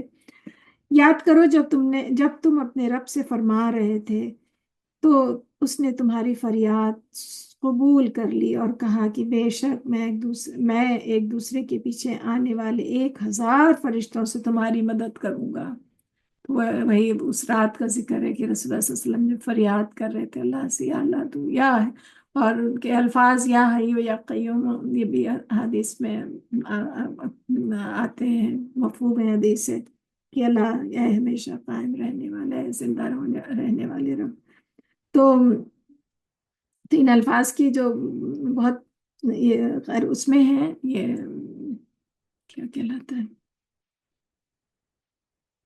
خیر بڑا یاد آئے گا تو 1,000، تو اللہ سبحانہ تعالیٰ کہہ رہے ہیں کہ میں نے اے مسلمان رسول اللہ صلی اللہ علیہ وسلم سے کہ آپ کی اور آپ مسلمانوں کی 1,000 فرشتوں سے بے شک میں ایک دوسرے کے پیچھے آنے والے 1,000 فرشتوں سے آپ کی مدد کروں گا، اور اس مدد کو اللہ نے خوشخبری بنا دیا تاکہ اس سے تمہارے دلوں کو تسلی ہو جائے، اور مدد تو اللہ ہی کے پاس ہے، بے شک اللہ غالب ہے، خوب حکمت والا ہے۔ یاد کرو جب وہ اللہ اپنی طرف تمہیں امن و سکون دینے کے لیے تم پر اونگ طاری کر رہا تھا، اور آسمان سے تم پر بارش برسا رہا تھا تاکہ تمہیں اس کے ذریعے سے پاک کر دے، اور تم سے شیطان کی نجاست لے جائے تاکہ تمہارے دلوں کو مضبوط کر دے، تاکہ اس کی وجہ سے تمہیں ثابت قدم رکھے۔ تو جو سارے ویل تھے، اور جو پانی کے جو بہتر سائڈ تھی وہ کفار نے آلریڈی پوزیشن لے رکھی تھی، مسلمانوں کو جو سینڈی سائڈ تھی جس میں پیر گھوڑوں کے پیر دھسنے یا لوگوں کو چلنے میں مشکل ہو، وہ مسلمانوں کو وہ سائٹ ملی تھی. تو اللہ تعالیٰ کہہ رہے ہیں کہ اللہ نے یاد کرو، میں نے ایک بارش سے ایک جو ٹھنڈک کا احساس، کہاں سخت گرمی اور ڈیزرٹ، اللہ سبحانہ تعالیٰ کہہ رہے ہیں کہ یاد کرو، میں نے تمہیں ہلکی سی نیند بھی دے دی تھی، اور ایک اونگ بھی تاری ہوئی جس سے دل اور دماغ میں سکون آیا، بارش کا ایک سما وہ دیا، جس سے جو کفار کے سائڈ پہ تھے ان کی طرف تو کیچڑ ہو گیا، ایسی بارش ہوئی. تو ان کے گھوڑے اور جو پیدل تھے وہ ان کے پیر پھسلنے لگے، پیر اکھڑنے لگے. اور جو مسلمانوں کا سائڈ تھا وہ سینڈی سائڈ تھا، تو وہ سینڈ جو تھی وہ دب گئی بارش سے، تو زمین پختہ ہموار ہو گئی چلنے کے لیے. تو اللہ تعالیٰ نے اس طرح سے مدد کی. اور جو بارش سے ایک دھلا موسم، ایک فریشنس جو آتی ہے، تو جو اتنی گھبراہٹ اور وہ تھی، تو اللہ اس بارش کے بعد دلوں میں سکون آ گیا. اللہ تعالیٰ بیان فرما رہے ہیں.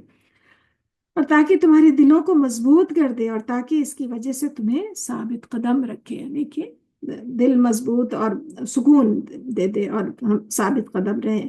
اے نبی پاک صلی اللہ علیہ وسلم، جب آپ کا رب فرشتوں سے وحی کر رہا تھا کہ بے شک میں تمہارے ساتھ ہوں، چنانچہ تم ان کو ثابت قدم رکھو جو ایمان لائے ہیں، میں جلد ہی ان لوگوں کے دلوں میں روب ڈال دوں گا جنہوں نے کفر کیا.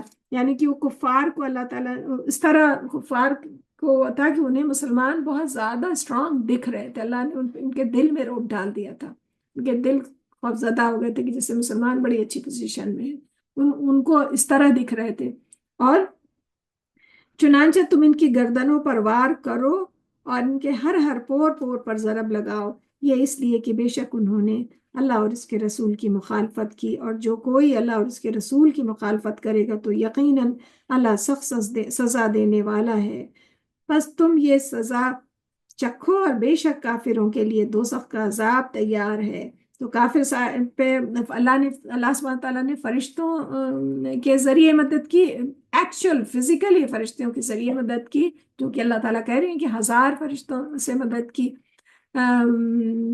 اور احادیث سے بہت سارے واقعات سے ایسے جو صحابہ کے ہیں کہ ان کو ایسا لگتا تھا کہ انہوں نے ابھی تلوار ابھی چلائی نہیں ہے، لیکن سامنے والے کی گردن کٹ گئی ہے.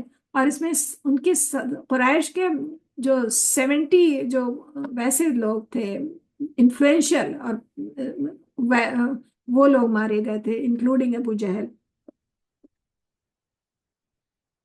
اور اے ایمان والوں، جب تمہارا ان لوگوں کے لشکر سے مقابلہ ہو جنہوں نے کفر کیا، تو تم ان سے پیٹ پھیر کر نہ بھاگو، مطلب کھڑے ہونا ہے، جم کے کھڑے ہونا ہے، پیٹ نہیں موڑنی. اللہ تعالیٰ تو کہہ رہے ہیں پیٹ پھیر کر نہ بھاگو.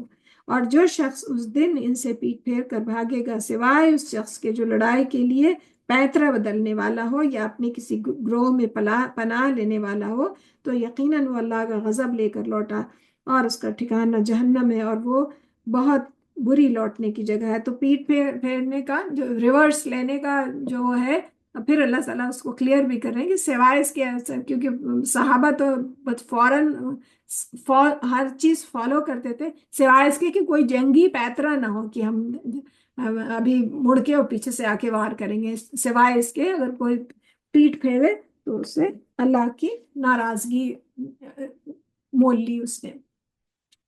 تو کتنی ڈیٹیل میں اللہ تعالیٰ سمجھا رہے ہیں کہ چنانچہ تم نے انہیں قتل نہیں کیا بلکہ اللہ ہی نے انہیں قتل کیا. اور اے نبی پاک صلی اللہ علیہ وسلم، جب آپ نے مٹھی بھر خاک ان کی طرف پھینکی تو آپ نے نہیں بلکہ اللہ ہی نے پھینکی، تاکہ وہ مومنوں کو اپنی طرف سے اچھے انعام سے نوازے.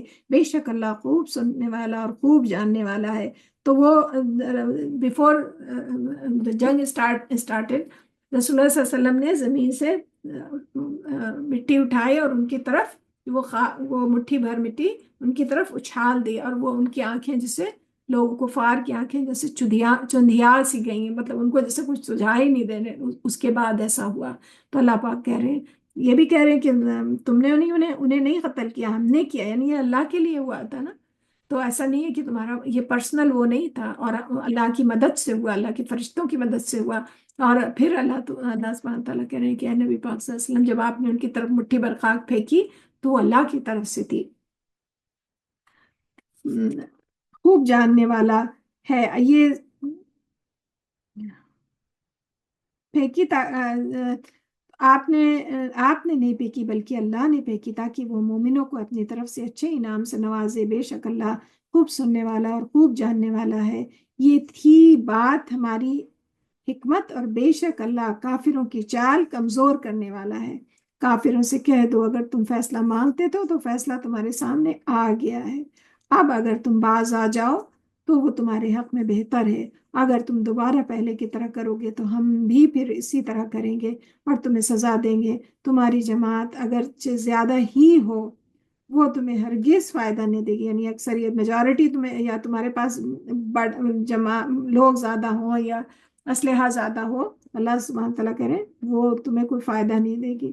بے شک اللہ مومنوں کے ساتھ ہے. اے ایمان والو، اللہ اور اس کے رسول کی اطاعت کرو اور اس سے منہ نہ پھیرو جبکہ تم سن رہے ہو. یعنی اگر رسول اللہ صلی اللہ علیہ وسلم کوئی بات کہہ رہے ہیں تو اس کو سننا ہے. اور تم ان لوگوں کی مانند نہ ہو جاؤ جنہوں نے کہا ہم نے سن لیا حالانکہ وہ سنتے نہیں تھے. تو بے شک اللہ کے نزدیک زمین پر چلنے والوں میں بدترین بہرے اور گونگے ہیں جو عقل نہیں رکھتے. تو عقل کے اندھے اور بہرے، اور جو مطلب سن کے انسنی کر رہے ہیں. اور اگر اللہ ان میں سے کوئی بھلائی پاتا تو انہیں ضرور سننے کی توفیق دیتا، اور اگر وہ انہیں سننے کی توفیق دے دیتا تو بھی وہ ضرور منہ پھیر کر بھاگ جاتے. اے ایمان والو، تم اللہ اور اس کے رسول کا کہنا مانو جب وہ تمہیں اس کی طرف بلائیں جو تمہیں زندگی بخشتا ہے. یعنی کہ اگر شہادت ملے گی تو وہ زندگی ہے. اور تم جان لو کہ یقیناً اور جو اللہ ہی ہے جو زندگی دینے والا ہے اور زندگی لینے والا ہے، تو اس کے لیے کھڑے ہونا ہے. اور تم جان لو کہ یقیناً اللہ بندے اور اس کے دل کے درمیان حائل ہو جاتا ہے، اور یہ بھی کہ تم اس کے حضور اکٹھے کیے جاؤ گے. اس فتنے سے ڈرو جو تم میں سے خاص طور پر ان لوگوں کو نہیں گھیرے گا جنہوں نے ظلم کیا، بلکہ سب اس کی زد میں آ سکتے ہیں. بلکہ خالی وہ لوگ نہیں، لیکن اگر جو خاموش تماشائی ہیں تو پیچھے ہم نے پڑھا سبت والوں میں. اور تم جان لو کہ بے شک اللہ سخت سزا دینے والا ہے.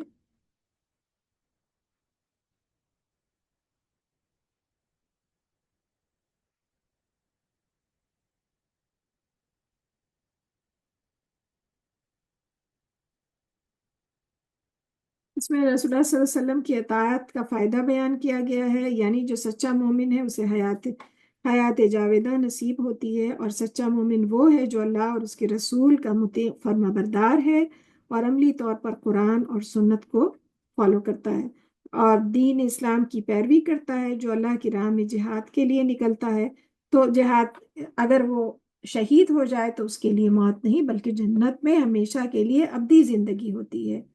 اور اس کے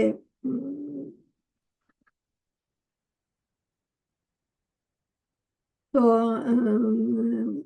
یہ اگر وہ غازی ہو جائے تو بھی وہ ہے، لیکن اگر شہید کے تو اتنے درجے ہیں تو اللہ تعالیٰ بتا رہے. اور جب ساتھ میں ایک کوئک بولے، جب کفار مکہ جو تھے وہ جمع ہو رہے تھے تو شیطان جو تھا وہ ایک ہم نام بھول رہے ہیں کہ کسی انہی کے قبیلے کے کسی ایک آدمی کی شکل میں، اور شیطان بہت بہت موٹیویٹ کر رہا تھا اور بہت بیک اپ کر رہا تھا اور ان کی چڑھائی کر دو اور یہ کرو مسلمانوں کے خلاف کفار کو.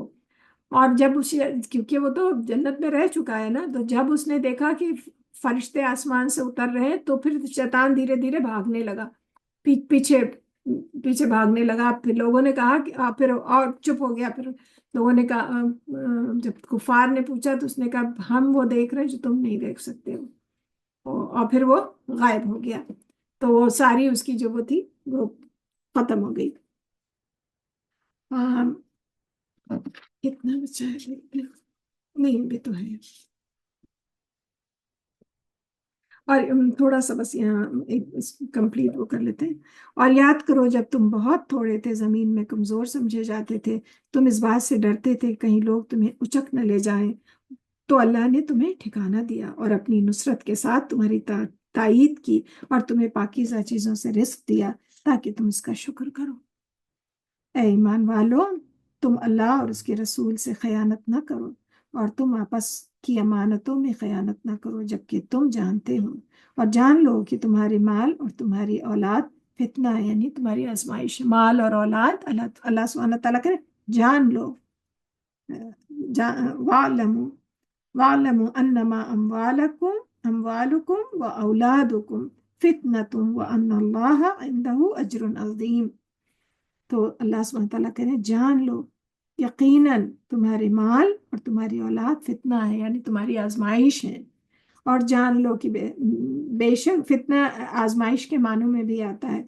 اور جان لو کہ بے شک اللہ ہی کے پاس اجر عظیم ہے، یعنی کہ حق پہ اور اس پہ قائم رہنا ہے. اور اگر کوئی کہیں ہم مال بھی انسان کی کمزوری ہے اور اولاد بھی کمزوری ہے، کہیں یہ آڑے آ رہے ہیں تو ہمیں چیک کرنا ہے کہ اس میں پڑنا نہیں ہے، کیونکہ یہ اللہ کی طرف سے آزمائش ہے. اے ایمان والو، اگر تم اللہ سے ڈرو تو وہ تمہارے لیے کسوٹی بنا دے گا، دلیل حق بنا دے گا، اور تم سے تمہاری برائیاں دور کر دے گا اور تمہیں بخش دے گا، اور اللہ بہت بڑے فضل والا ہے. اے نبی پاک صلی اللہ علیہ وسلم، یاد کیجئے جب وہ لوگ جنہوں نے کفر کیا آپ کے بارے میں تدبیر کر رہے تھے تاکہ وہ آپ کو قید کر دیں یا آپ کو قتل کر دیں، مکہ کی بات ہو رہی ہے، یا آپ کو مکہ سے نکال دیں، اور وہ تدبیریں کر رہے تھے اور اللہ بھی تدبیر کر رہا تھا، اور اللہ بہترین تدبیر کرنے والا ہے. وَإِذْ يَمْكُرُ بِكَ الَّذِينَ كَفَرُوا لِيُثْبِتُوكَ أَوْ يَقْتُلُوكَ أَوْ يُخْرِجُوكَ وَيَمْكُرُونَ يَمْكُرُ اللَّهُ. اور اللہ کیا یا اللہ کی تدبیر بہترین تدبیر ہے. اور جب ان پر ہماری آیتیں پڑھی جاتی ہیں تو وہ کہتے ہیں کہ یقیناً ہم نے سن لی، اور اگر ہم چاہیں تو اس طرح کا کلام ہم بھی کہہ سکتے ہیں. نعوذ باللہ، یہ تو اگلے لوگوں کی ہی داستانیں ہیں جب انہوں نے کہا اے اللہ اگر یہ قرآن تیری طرف سے حق ہے تو ہم پر آسمان سے پتھر برسایا اور ہم پر دردناک عذاب لیا. اور اے نبی پاک صلی اللہ علیہ وسلم، اللہ ایسا نہیں کہ انہیں عذاب دے جبکہ آپ بھی ان کے درمیان موجود ہوں. اللہ انہیں عذاب دینے والا نہیں جبکہ وہ بخشش مانگتے ہوئے. اللہ سبحانہ تعالیٰ کریں کہ ہم رسول اللہ صلی اللہ علیہ وسلم اپنی امت کے لیے کوئی بڑے عذاب، اللہ سے بہت پناہ طلب کرتے تھے کہ اللہ ہماری امت پہ بڑا عذاب نہ آئے. لیکن جیسے کہ جنگ بدر ہوئی، عذاب تھا اللہ کا ان کے کفار پہ، جتنی انہوں نے تکلیفیں دی تھی ہجرت سے پہلے سالوں سال، تب تک مسلمانوں کو اجازت نہیں تھی. پھر اللہ تعالیٰ نے کس طرح سب مسلمانوں کی مدد کی، اور بس یہ دیکھنا یہ تھا کہ بس کون اللہ کو کی بات اللہ کے راستے پہ ہے. اور اب ان کے لیے کون سی وجہ ہے کہ اللہ انہیں عذاب نہ دے جبکہ وہ لوگ مسجد حرام سے روکتے ہیں، حالانکہ وہ اس کے متولی نہیں ہیں. اس کے متولی تو متقی لوگ ہیں، لیکن ان میں سے اکثر اس حقیقت کو نہیں جانتے، یعنی میجورٹی نہیں جانتی. اور بیت اللہ کے پاس ان مشرکین کی نماز سیٹیاں اور تالیاں بجانے کے سوا کچھ نہیں ہے، چنانچہ تم عذاب چکھو اس کفر کی وجہ سے جو تم کرتے تھے. تو جب وہ بیت اللہ کا طواف کرتے تھے نا تو دو زور بے ڈھنگے پن سے تالیاں بجا رہے ہیں اور سیٹیاں بجا رہے ہیں، تو اللہ سبحانہ تعالیٰ کریں ان کے پاس تو اس کے علاوہ کچھ ہے ہی نہیں. بے شک جن لوگوں نے کفر کیا وہ اپنے مال خرچ کرتے ہیں تاکہ وہ لوگ اللہ کے راستے سے روکیں، تو وہ ابھی اور مال خرچ کریں گے، پھر وہ ان کے لیے باعث حسرت ہوگا، پھر وہ مغلوب ہو جائیں گے. اور جن لوگوں نے کفر کیا وہ جہنم کی طرف اکٹھے کیے جائیں گے تاکہ اللہ ناپاک کو پاک سے الگ کر دے، ناپاک لوگوں کو ایک دوسرے پر اوپر تلے رکھ کر مجموعی ڈھیر لگا دے، یعنی وہ ایک ہی جگہ اپنا گٹھ جوڑ میں ایک کے اوپر پڑ جائیں. پھر اسے جہنم میں ڈال دے، یہی لوگ خسارہ پانے والے ہیں۔ تو اور جنگ بدر میں بھی جو اس طرح مطلب کفار کی لاشیں جو تھی وہ ڈھیر کی شکل میں تھی، اور بڑا اس کا وہ تھا۔ اے نبی پاک صلی اللہ علیہ وسلم، جن لوگوں نے کفر کیا ان سے کہہ دیجئے اگر وہ باز آ جائیں تو جو کچھ پہلے ہو چکا وہ انہیں معاف کر دیا جائے گا، اگر وہ دوبارہ وہی کریں گے تو بلا شبہ اگلے لوگوں کا جو طریقہ گزرا وہی ان کا انجام ہوگا، یعنی جو پہلی امتوں کی طرح ان کا بھی یہی ہوگا۔ اور تم ان سے لڑو حتیٰ کہ فتنہ شرک نہ رہے، اور ہر کہیں سارے کا سارا دین اللہ ہی کا ہو۔ اور اگر وہ کافر باز آ جائیں تو بے شک اللہ ان کے کاموں کو خوب دیکھ رہا ہے، اور اگر وہ منہ پھیر لیں تو جان لو کہ یقیناً اللہ ہی تمہارا کارساز ہے، اور وہ بہترین کارساز اور بہترین مددگار ہے۔ فَاعْلَمُوا أَنَّ اللَّهَ مَوْلَاكُمْ نِعْمَ الْمَوْلَى وَنِعْمَ النَّصِيرُ۔ سو اللہ بہترین کارساز ہے اور بہترین مددگار ہے۔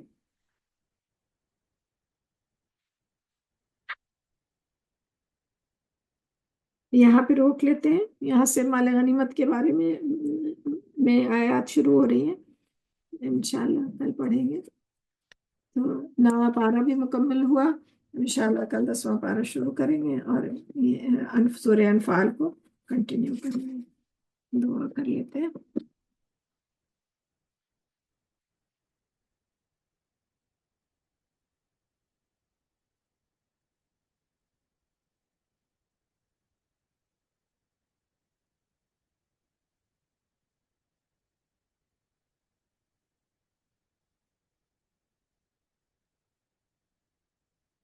اللہم انس وحشتی فی قبری، اللہم ارحمنی بالقرآن العظیم واجعلہ لی اماما ونورا وہدا ورحمہ، اللہم ذکرنی منہ ما نسیت وعلمنی منہ ما جہلت وتلاوتہ آناء اللیل منہ وارزقنی تلاوتہ آناء اللیل وآناء النہار واجعلہ لی حجتا یا رب العالمین۔ اے اللہ، مانوس کر دے میری وحشت کو میری قبر میں۔ اے اللہ، قرآن کی وجہ سے ہم سب پہ رحم فرما، اور اس کو ہمارے لیے امام اور نور اور ہدایت کا اور رحمت کا ذریعہ بنا دے۔ اے اللہ، جو کچھ ہم بھول جائیں ہمیں یاد کروا دینا، اور وہ کچھ ہمیں سکھا دے جو ہمیں معلوم نہیں، اور ہمیں توفیق دے کہ ہم دن کی گھڑیوں میں اور رات کی گھڑیوں میں اس کی تلاوت کریں، اور اس کو ہمارے لیے دلیل بنا دے۔ اے اللہ، تو ہمیں اپنا ایسا خوف عطا فرما جو ہمارے درمیان اور ہمارے گناہوں کے درمیان حائل ہو جائے، اور ایسی اطاعت عنایت فرما جو ہمیں تیری جنت میں پہنچا دے، اور ایسا یقین جس سے تو ہماری دنیا کی مصیبتوں کو آسان کر دے، اور جب تک تو ہمیں زندہ رکھے ہمارے کانوں، آنکھوں اور قوت سے ہمیں فائدہ پہنچا، اور ہر ایک کو ہمارا وارث بنا، اور ہمارا انتقام ہمارے ظالموں پر مقرر فرما، اور ہمارے دشمنوں پر ہماری مدد فرما، اور ہمارے دین میں مصیبت نہ ڈال، اور ہمارے لیے بڑے غم کی چیز نہ بنا، اور نہ ہی دنیا کو ہمارے انتہائی علم کا ذریعہ بنا، اور نہ کسی ایسے شخص کو ہم پہ مسلط فرما جو ہمارے حال پہ رحم نہ کرے۔ رب اجعلنی مقیم الصلاۃ ومن ذریتی ربنا وتقبل دعاء، ربنا اغفر لی ولوالدی وللمؤمنین یوم یقوم الحساب۔ اے ہمارے اللہ، اے ہمارے پروردگار، ہمیں نماز قائم کرنے والا بنا، اور ہماری اولاد کو بھی۔ اے ہمارے رب، ہماری دعائیں قبول فرماؤ۔ اے پروردگار، ہمیں اور ہمارے والدین کو اور سب ایمان والوں کو اس دن معاف کر دینا جب حساب قائم ہوگا۔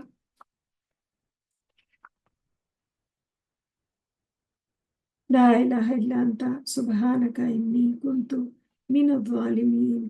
نہیں ہے کوئی الہ مگر تو، پاک ہے تیری ذات، بے شک میں ہی ظالموں میں سے ہوں۔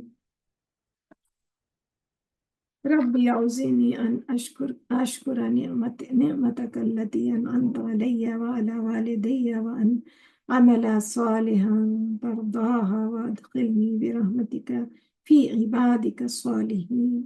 اے ہمارے رب، ہمیں قابو میں رکھ کہ ہم تیرا احسان اور تیرا شکر ادا کرتے رہیں جو تو نے ہم پر اور ہمارے والدین پر کیا، اور ایسا عمل کریں جو تجھے پسند آئے، اور اپنی رحمت سے ہمیں اپنے ہم سب کو اپنے صالح بندوں میں داخل فرما۔ ربنا آتنا في الدنيا حسنة وفي الآخرة حسنة وقنا عذاب النار۔ رب أوزعني أن أشكر نعمتك التي أنعمت علي وعلى والدي وأن أعمل صالحا ترضاها وأصلح لي في ذريتي إني تبت إليك وإني من المسلمين۔ اے میرے رب، اے ہمارے رب، تو ہمیں توفیق دے کہ ہم تیری ان نعمتوں کا شکر ادا کریں جو تو نے ہمیں اور ہمارے والدین کو عطا فرمائی، اور ایسا نیک عمل کریں جس سے تو راضی ہو جائے، اور ہماری اولاد کو بھی نیک بنا کر ہمیں سکھ دے۔ ہم تیرے حضور توبہ کرتے ہیں اور ہم تیرے تابع اور فرما برداروں میں سے ہیں۔ اے اللہ، ہم سب کا سننا، قرآن کو پڑھنا اور سننا، یا اللہ تو قبول فرما۔ یا اللہ تو ہمارے رمضان، ہمارے روزے قبول فرما۔ یا اللہ، آپ نے کہا کہ ہمارا بندہ روزہ ہمارے لیے رکھتا ہے، اس کا اجر ہم خود دیں گے۔ ہے اللہ پاک، ہمارے روزوں کا اجر احسن طریقے پہ اللہ بہت بڑھا کے دیجیے گا ہمیں۔ ہماری کوشش تو بہت چھوٹی ہے یا اللہ۔ یا اللہ، ہم شب قدر کو پا لیں پروردگار۔ یا اللہ، اللہم انک عفو کریم تحب العفو فاعف عنا۔ اللہم انک عفو کریم تحب العفو فاعف عنا۔ اللہم انک عفو کریم تحب العفو فاعف عنا۔ اے عزت والے رب، تجھے معاف کرنا پسند ہے تو ہمیں معاف فرما۔ رب اغفر ورحم انت خیر الراحمین۔ اے اللہ، تو ہمیں بخش دے۔ اللہ، رحمت کا اشرا ہے۔ اے اللہ، اپنی رحمت سے ہم سب کو ڈھانپ لے، ہمارے گھروں کو اپنی رحمت سے ڈھانپ لے۔ اے اللہ، تو رحیم ہے، تو کریم ہے۔ یا اللہ، تو رحم کرنے والوں میں سب سے بہتر رحم کرنے والا ہے۔ یا اللہ، ہم سب کو صحت اور سلامتی اور ایمان کے نور سے نوازی اللہ پاک۔ یا اللہ، جو لوگ بیمار ہیں، جو صحت سے جوجھ رہے ہیں، اللہ ان سب کو کامل صحت عطا کریے۔ یا اللہ، ہمارے بچوں کو صحت اور سلامتی عطا کریے۔ یا اللہ، ایسی صحت کی کوئی بیماری باقی نہ بچے۔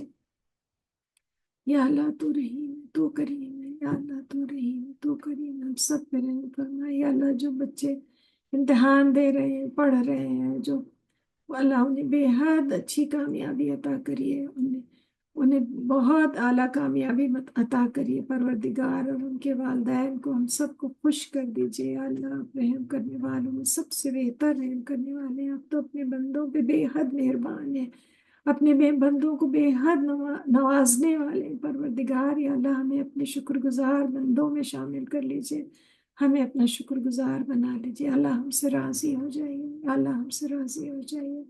یا اللہ، جس سے آپ راضی ہوں اس کا بیڑا پار۔ یا اللہ، ہم روز قیامت، یا اللہ، ہم سب کو اپنا چہرہ دیکھنا نصیب کیجیے۔ یا اللہ، اپنے عرش کا سایہ نصیب کریے گا پروردگار۔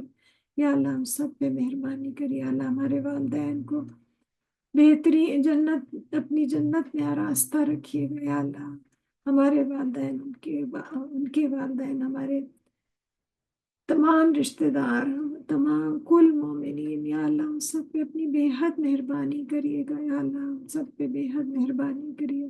یا اللہ تعالیٰ، جو بہنیں، جو بچیاں جو اپنے گھروں میں ہیں، شادی شدہ ہیں، اللہ انہیں عزت سے، محبت سے اپنے گھر میں آباد رکھیے اللہ۔ یا اللہ، انہیں کامیابی عطا کریے۔ یا اللہ، اور جو بچے شادی کے لائق ہیں، جو ان کو بہترین ساتھی عطا کریے۔ یا اللہ، ہم سب کی دعائیں قبول کر لیے۔ اللہ تعالیٰ، ہم سب پہ رحم کریے۔ یا رب، تو رحیم ہے، تو کریم ہے۔ یا رب، تو رحم کرنے والوں میں سب سے بہتر رحم کرنے والا ہے۔ ربنا آتنا فی الدنیا حسنۃ وفی الآخرۃ حسنۃ وقنا عذاب النار۔ رب انی لما انزلت الی من خیر فقیر۔ یا اللہ، تو ہمیں اپنے پاس سے جو کچھ عطا کرے، ہم اس کے محتاج ہیں۔ یا اللہ، ربنا هب لنا من ازواجنا وذریاتنا قرۃ اعین واجعلنا للمتقین اماما۔ یا اللہ، ہم جو مانگنا بھول گئے ہوں تو اسے بھی قبول کر پروردگار۔ ہم سب کے اپنے گھریلو مسائل، سب کی آزمائشیں، سب کی زندگی کی پریشانیاں یا اللہ آپ سب دور کر دیجیے اللہ، آپ تو اللہ سبحانہ تعالیٰ یا اللہ آپ کو تو بس کن کہنے کی دیر ہے اور وہ ہو جائے گا۔ آپ تو قادر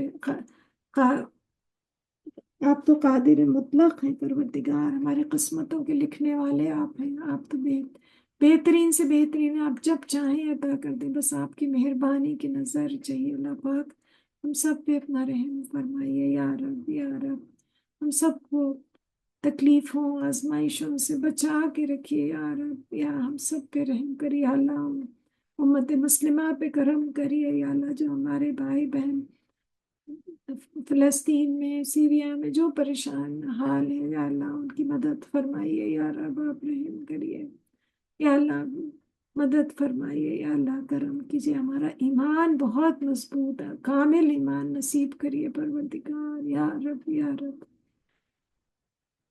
اللہ اللہ اللہ اللہ ربی لا اشرک به شیئا، استغفر اللہ استغفر اللہ استغفر اللہ، لا حول ولا قوة الا باللہ، there is no might and power except اللہ، یا اللہ تو رحیم ہے تو کریم ہے اللہ، ہماری تمام ہم سب کی تمام دعائیں سن لے پروردگار، ہم سب پہ مہربانی فرما پروردگار، اللہم صلی آمین یا رب العالمین، اللہم صلی علی محمد وعلی آل محمد کما صلیت علی ابراہیم وعلی آل ابراہیم انک حمید مجید، اللہم بارک علی محمد وعلی آل محمد کما بارکت علی ابراہیم وعلی آل ابراہیم انک حمید مجید، سبحانک اللہم و بحمدک نشہد ان لا الہ الا انت نستغفرک و نتوب الیک، یا اللہ ہم سے جو کوئی بھول چوک ہو تو اسے درگزر فرمائیے پروردگار، سبحان ربک رب العزت عما یصفون وسلام علی المرسلین والحمد للہ رب العالمین، السلام علیکم ورحمۃ اللہ وبرکاتہ، انشاءاللہ کل ملاقات ہوگی۔